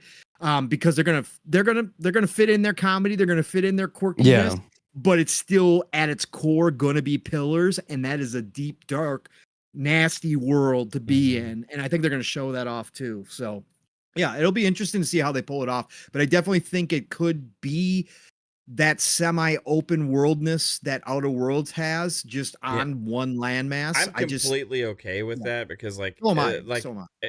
With how fast you load between places these days too, it's like not a big loading map. Don't you dare! There better not be a damn loading screen in this fucking game. Dude, there better not be. Yeah, like there's gonna be opening the door if the to zones the are large and explorable and dense and like have lots of stuff. Like I'm happy. Like there used to be a thing where like sometimes I feel like a game can almost benefit from certain decisions like that.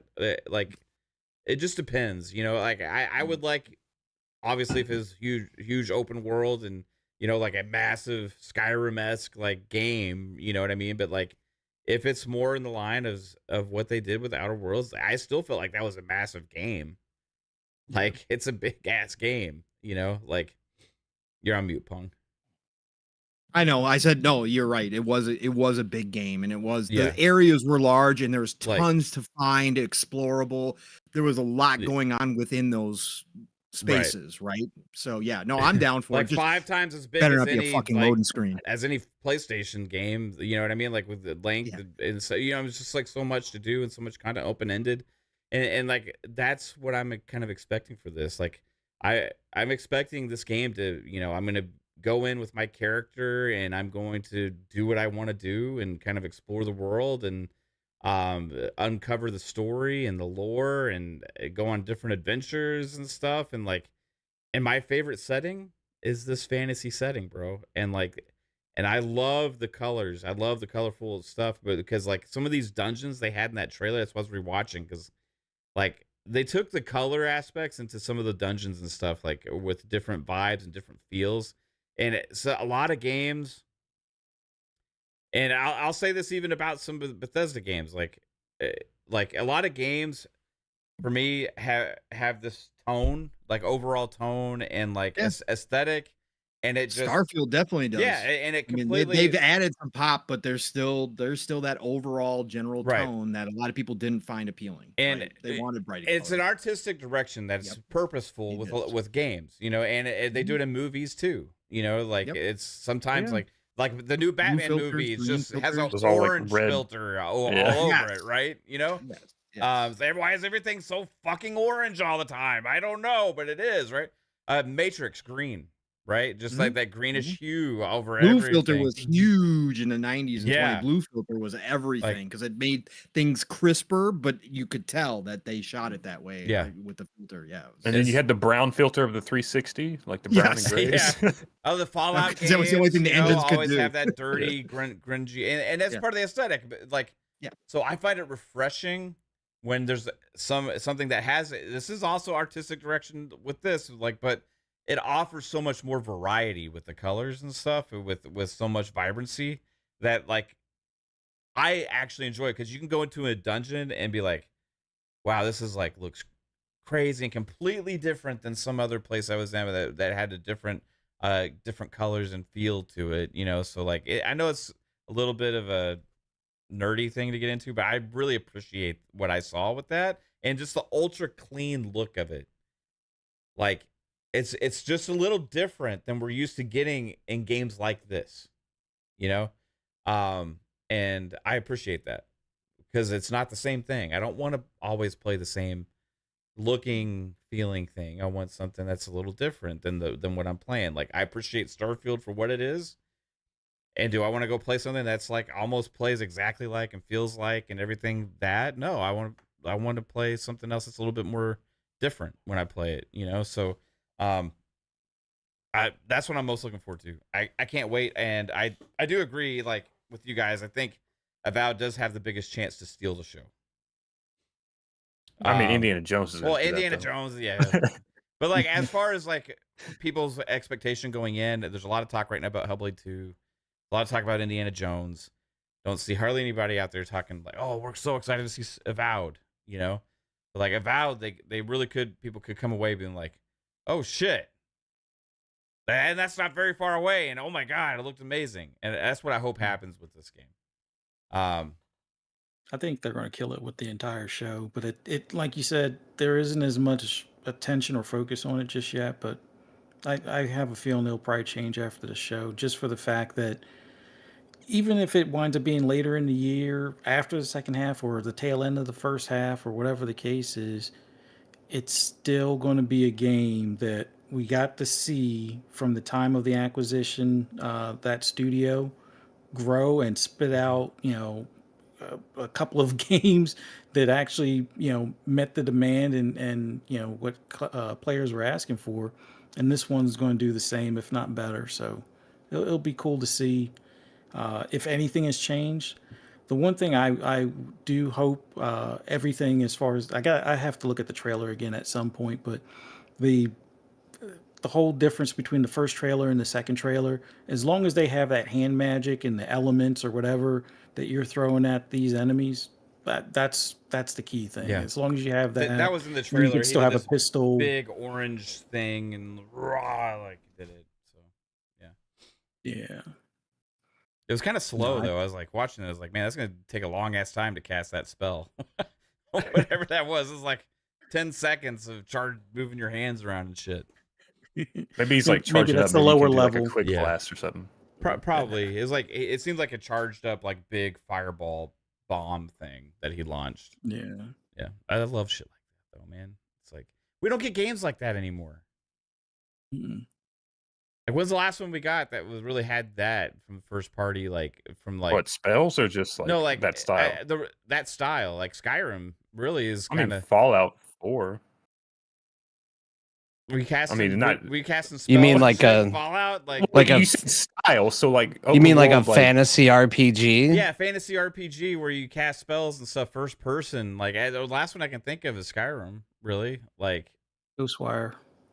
Ghostwire. Well, you're doing that in Ghostwire, I guess. Yeah. But no, but So that there's some one I'm looking double A's forward out there, to probably. Ghostwire 2 just for that fact. Like, yeah, we don't get enough games where you do spells. Now, third party wise, was it something of Avium or whatever from Immortals of EA? Avium. Yeah. Yeah. But that one had its own other issues and timing and Mhm. whatnot that kind of spoiled that one. But yeah, Right not many games do it on. or do it well. Yeah, that's for sure. And then obviously Indiana Jones. Like, We got the name leaked, maybe. yeah, was it the Temple of the Circle or some shit like that? The or- great. Wasn't that the name of the book that was in the first clip? The That first was trailer. the book was the Ancient Circles or something. This is the Oh, Great okay. Circle. So what is it called? It's supposedly Indiana Jones and the Great Circle, I think. the Great Circle of what? Like, Well, that's the thing. what is the like? So let's hypothesize. Okay. Like we're gonna The get into some- diaphragm. So if I mean, this- if you look that at is the name, what does that mean? so. First of all, let's go the book Ancient Circles. Let's look at ancient circles around the world. We have Göbekli Tepe in Turkey, which is like 12,000 years old. The most famous circle would probably be Stonehenge. It's a circle of stones. Atlantis was a circular type of ancient structure, city. So there's plenty of Roman aspects that can- Colosseum is round. The Roman Colosseum is round, but also there's the Great Circle theory, which is like a math equation, which is the greatest possible radius of a circle. So it's just the radius. A lot of people kind of use that for Earth. I mean, there's a lot of circle theories out there. Circle jerking. What's a lot of stuff. Okay, so what would be your theory to which circle theory this would be touching on? Well, I'm assuming ancient circles, so he's probably going to be looking at a lot of ancient circle structures to try to figure out how they connect with each other. So, like, if you look at Stonehenge, there's also other stone circle structures around the world. So maybe he's trying to figure out how those connect, and you find a greater mystery through that. And it's crop Interesting. circles that leads to aliens. Yeah. Maybe he has to try and put a square peg in a circle hole. This isn't Apollo 13 or 11, what the fuck it was. Yeah, it's interesting. Bob, do you know anything about circles? I don't know much about circles, not at all. Can somebody explain to me what a circle is? Just Jasper, the resident It's circle like a circle. expert. It's not like Here he goes. a square has points. It's like a circle. You like a triangle. It has Oh, okay. it stops. It's like a No. circle. Right. I got a perfect. You see a answer circle, for you. it never ends. It comes back, it connects. Symbol of our friendship, Interesting. a circle. That's interesting. It's a globe, but flat. I actually had this thought, like when we were talking about dates, like the summer solstice is in June. It's June 20th. So that have us evolving around the sun. So that's like the even bigger circle.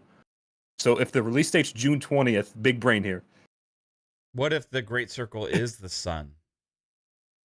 Could be. Circle, the yellow one is the sun. I think we cracked the case. Or it could be the moon. That would be a smaller circle though, so it wouldn't be that great. But in the night sky, what appears bigger to ancient humans, the sun or the moon? Depends on what. If you're seeing the sun at night, you got a bigger problem. You know what I mean? Okay, so in the daytime you see the sun, but I would often say that what appears to be larger to the human eye would be the moon. So maybe to ancient humans that would be the greater circle. But it's not always a circle. In a lot of these ancient structures, they would actually like kind of take in as astronomical objects. So like you could look through them in a certain way and you could see certain like constellations or stars or other objects in the sky if you look through the structures a certain way. Right. Yeah, and like you said about like things for the solstice, some of those even have it where the sun would actually light up that entire, interior and things like that from stuff that they drilled into the ceiling or the roof of the building or the dome, because most of them were domed roof buildings. So we might be globetrotting looking for circles. Yeah. Okay. Sounds like fun to me. But yeah, we just look out for the big circles that roll down hills like boulders, and you'll be fine. Sisyphus. Is there a word for somebody that's obsessed with circles? Or has a fear of circles? Or like has a fetish for circles? Hold on. Depends on what those circles There's are. gotta be. It depends on what kind of hole you're talking about. I'm about to ruin my algorithm right now. I'm searching it right now. What is that show where the people have the weird like kinks where like the one guy's like gets off by like popping balloons and then there was like another guy that like wanted to fuck his car. God, what was that show? Gee, I hope somebody knows what I'm talking about out there. There's a My show. Strange Addiction? Yes, I think that's what it is. Yeah, so there's like a lady that like eats like fucking like foam mattresses, or, like Yeah, or eats like shit from her couch, like or whatever. And there's somebody else that lives only on McDonald's French fries. They don't eat anything else. God. At all. They can't fathom it. But there has to be How a are they word. still a solid person? They should be like a puddle of grease at this point. Jeez. There has to be a word for somebody that likes circles or holes. Well, a glory hole? I don't know. Do you find So anything, the Bob? closest thing I found is trypophobia or trypophobia, which is the aversion to the sight of repetitive patterns or clusters of small holes or bumps. I've seen that people are afraid. Yeah, that was a problem with like one of the iPhones or whatever. Yeah, I've seen that with people are afraid of holes. That was Jobsophobia. That's a thing. But anyway. This is some conversation, I say, Luis says. Yeah. Just wait for the Circle podcast coming after the sports podcast. But next month, we're going to be premiering Triangle. I'll go look up some ancient triangle structures. So we'll be talking about a new shape every single week. Pyramids. Yeah, pyramids and Illuminati. The eye of the triangle. Yeah. You guys aren't ready for the Octagon episode. Yeah, that shit's going to go crazy, bro. Damn. Are we talking about UFC? Dude, there'll probably be some fights for sure about the Octagon. What is a seven-sided? Is it a heptagon? Septicon. Septicon. Yeah, A septic. A Decepticon? A Decepticon? Insepticons Decepticon? transform. A heptagon. A Heptagon. See, I was right. Y'all said Septagon. I was right with I Heptagon. didn't Well, say Sep shit. did 7, so I figured it'd be Sep, but You guys need to go Yeah. back to school. I think Yeah, Psycho sent you some of his mushrooms at this point. Okay, so anyway, Indiana Jones. Bob, are you super hyped for this, or what are you expecting it to be? I mean, what's your like, circle theory? I don't know. It's a circle. It's round.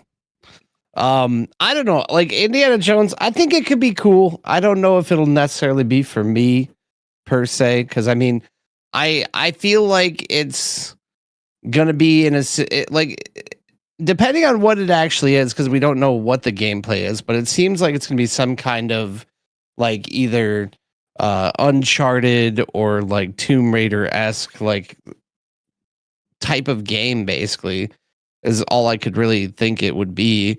I enjoy Indiana Jones, but I'm not like obsessed with Indiana Jones as like some people might be. So I'll probably check it out. But if it doesn't grab me, then I'll probably just play it for as long as like I have fun with it, and then probably move on to something that interests me more later. But again, it has a lot of potential to be a really awesome game, but who knows until we actually see it. But Yeah, like again, Avowed and like Hellblade would probably be the main two from this example that I would actually like really pay attention to. right. And do you think there is a surprise of some kind, or no? I would definitely think that there's going to be some sort of surprise, and I'm hoping that it would be like one of the passion project type games I mentioned earlier. Like I really want to Like see more Kiln. stuff like that. Huh? Like Kiln? Yeah, Like, or that's like a a Double Grounded Fine game. or oh, okay. Yeah, or like kind of like how Grounded came out of nowhere as like just a like something from Obsidian that someone was like a small team of people like had put together for fun. Like something like that that's just completely kind of abstract or different out of the normal line of like what people like what certain teams make, you know. I think that would be really cool. Right on, bro. Shit, we're already getting like we're almost like 2 hours and 40 minutes in because we started talking too much about shapes. But yeah, let's go ahead and wrap it up though, guys. But it was a fun show. Everybody in the chat, you guys absolutely rock, and we had a blast hanging out with you guys. Went off the rails a little bit at times. Apologize, not really. It was because it was fun. But thank you all for being here. But Bob, where can everybody find you, dude? Well, when you guys aren't busy enjoying all of the great podcasts that Mav currently hosts here on the Fun Speculation channel and the many more that he's about to create, you can also check out the videos that I make on YouTube under Game Pass Dad, a channel that I use in chat. I also stream on Twitch Wednesdays and weekends at 10 p.m. Eastern time. So I know there's crossover there, but if you ever want to come hang out, you can find me there, or just follow me on Twitter if you want to see all the stupid things I say. We have fun there also. So again, a pleasure to see all you guys here, everyone in chat that said hi, and like just you guys that we talked to in the Fun Speculation fam. I really am glad to get a chance to come back and hang, and I have so much fun with you guys. So thank you for always being so welcoming. Yeah, I appreciate you, man. Thanks for being here as always. Fuzzy Belvedere, what about you, sir?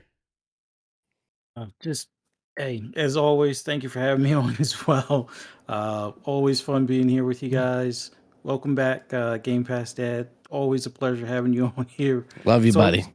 You see how much not necessarily that we go off the rails, but how much fun we have when you're here. So it's always a good time when you join us, man. Thanks to everybody in the chat. Always loving interacting with you guys, and you guys poking fun at us and whatnot. But no Smurf talk, although I probably jinxed myself by saying that. But anyway, for those that want to hear my rambles and rants on anything gaming related, just follow me on the app formerly known as Twitter at fuzzy_belvedere. You can also find me on the Shop Podcast tomorrow, 8 p.m. Eastern Standard Time with PTK Blam and Pong, 8 p.m. tomorrow night.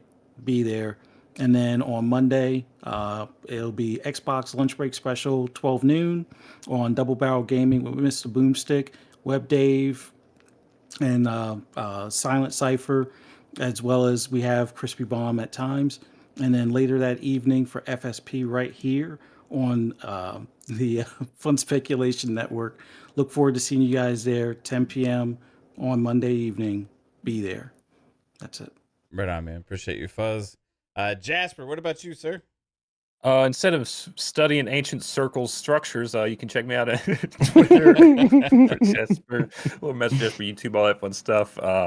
Monday, Tuesday, and Friday, right here, Fun Speculation Network, 10 o'clock for FSP, Fun Pop, and Xbox Ultimate. That's where I am. That's what I do. Check it out. Thank you, sir. Appreciate you, Jasper. And Psychonauts, what about you, dude? Chat, you guys are fantastic. Thanks for coming out. As always, it's fantastic to see Game Pass Bob. Game Pass bad. I'm a Game Pass baddie, you guys. I'm gonna go get into trouble. Yeah, be careful of those circles. No, again, chat, thanks for coming out. It's fantastic. Always love doing podcasts with these guys. It's fantastic.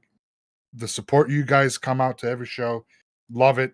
And you can find me everywhere that's like social media and at Psychonauts 8. Mondays, Tuesdays, and Fridays. Find me on the Fun Speculation Network, 10 o'clock on FSP, Fun Pop, and Xbox. Right on, bro. Thanks, Psycho. And we'll see if you're right about the reverse year countdown on the Hellblade 2 trailer. Bro, if that that'll fucking be amazing. happens, mushroom glory. Start at 2050 and count all the way down to 2024. No, not that fucking long, dude. But I'm like, it would start like 2029 and go, like that thing. It'd be amazing. Just to fuck with. What the hell would that have to do with Hellblade? I still don't get it. Just to mess with people. That's all. They just his whole point troll. is just I don't to fuck understand the with connection. people.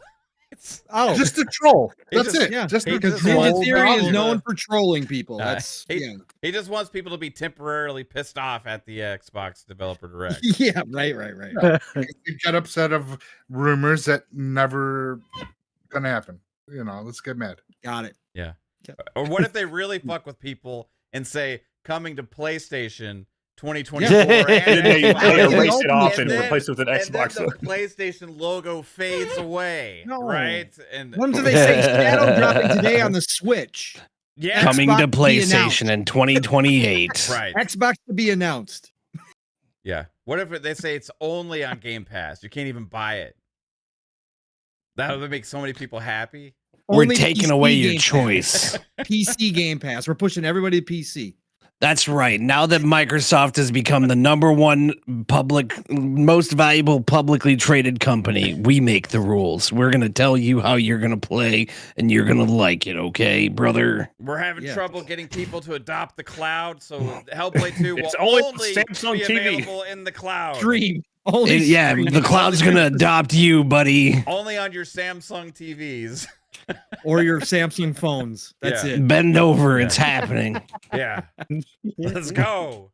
And then, Let's go. and then they say, just kidding. Yeah. Yeah. Exclusive to TCL TVs. Hellblade 2. I mean, PlayStation's doing a great job of just pushing this generation back towards Xbox and then just give it another 6 years. And if Microsoft gets too cocky again, they're going to run into the same problems. And just hopefully that doesn't happen. Yeah. Psycho's out Psycho's recording. like, I just He's said I our like you friend. guys, and now you're all He's- ripping on it. We're getting loopy. We're- Luby. Loopy. Loopy. not Loopy, not everything's- looby. I know we just talked about holes and circles, but not everything's about lube, Psycho. Jesus. Okay. He's like on a slip and slide right now. You know? Ran out of dish soap, so we had to use lube. I don't think those two work the same way. What kind of fucking shit are you into, Jasper? Slip What and the slide. He's talking about slip Oh, and slides. slip and slide. Why would you put soap on slip and slides? You go faster. Yeah. You ever put You do. You do. If you put No. down Dawn or whatever. Yeah. Yeah. Yeah. No, no. I've never done that. He's like, I've used lube. He's like, I just don't accept your model of physics. He's like, I've used the Astroglide on slip and slides, not Dawn. So weird. Psycho's in the middle I've of used shooting lube Indiana down a He's Jones, Dawn, like, but but it's who not has, needs who right has now. extra dish soap at their house? I got plenty. Anyway, shit. Psycho's the one person that buys the big fucking giant. He buys lube. Size he buys- KY lube that's on He Amazon. goes to, he goes Yeah, to, the I'll barrel. build a pump. Hold on. It's a pump handle. he gets it at fucking Sam's Club or Costco. I think it's like Yeah, I think it's like pure or They use- Passion natural water based lube. It's like $1,000 There you go, right there. for $1,600. Everybody It's has like history if you watch $8 this for an live. 8-ounce bottle. Like it's $1 per ounce. So he There you go. doesn't put on the slip and slide. He just jumps in that real quick and then Yeah, jumps yeah. out. He's good to Full go. body.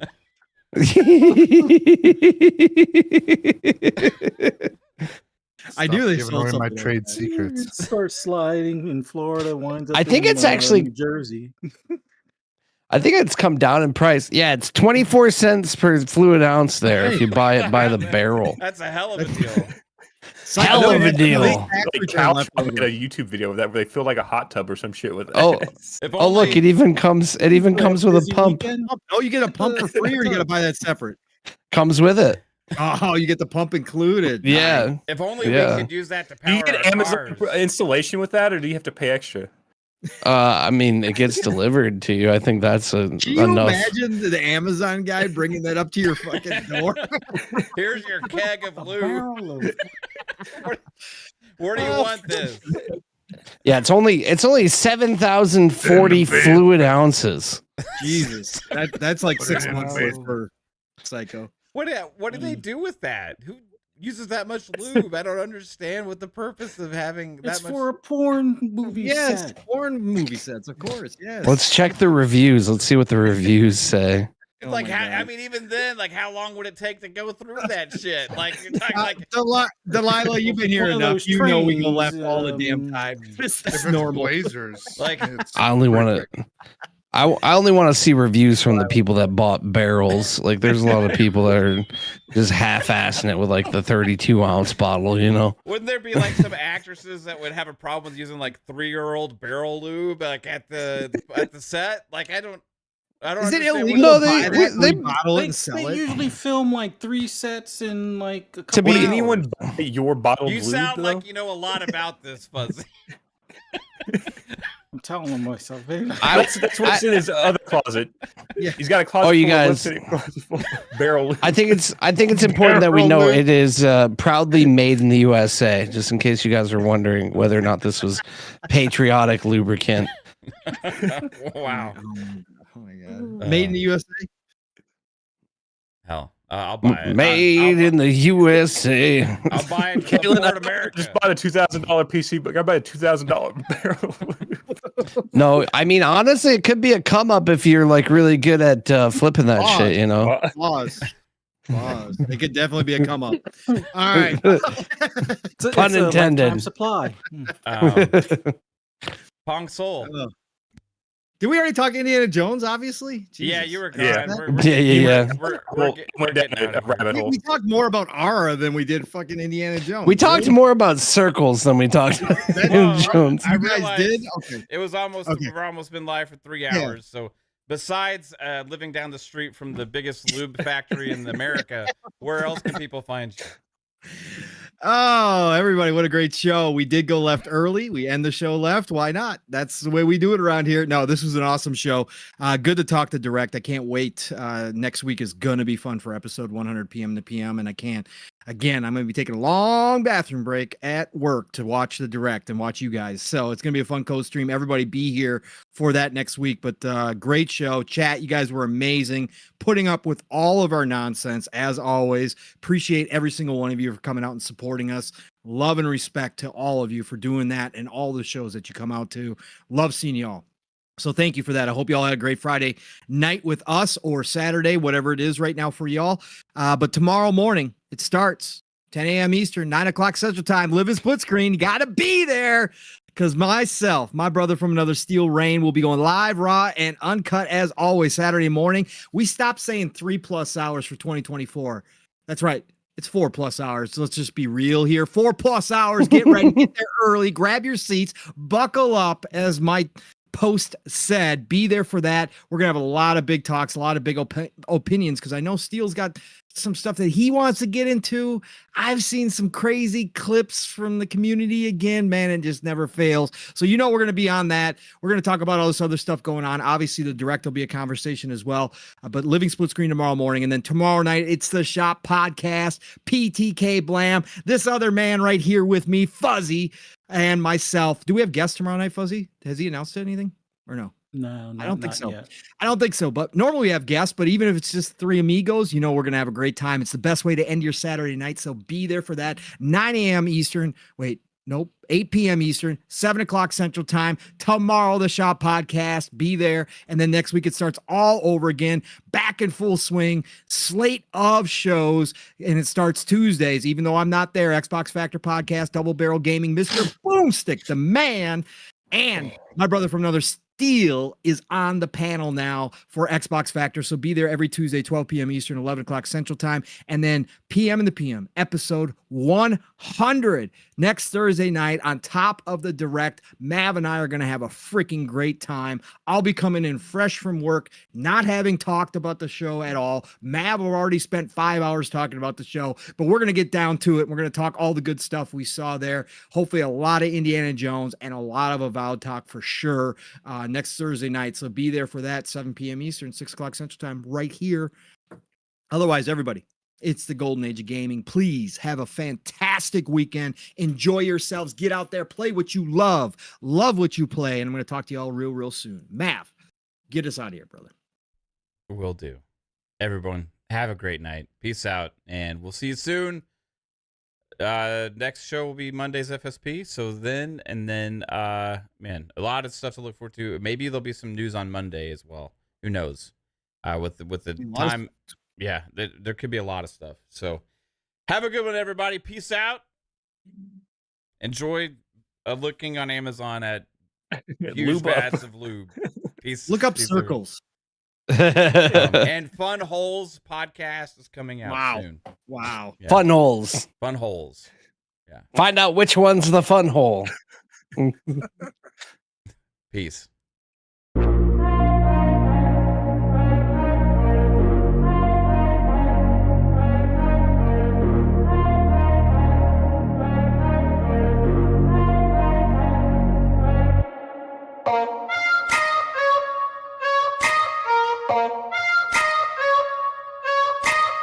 Oh.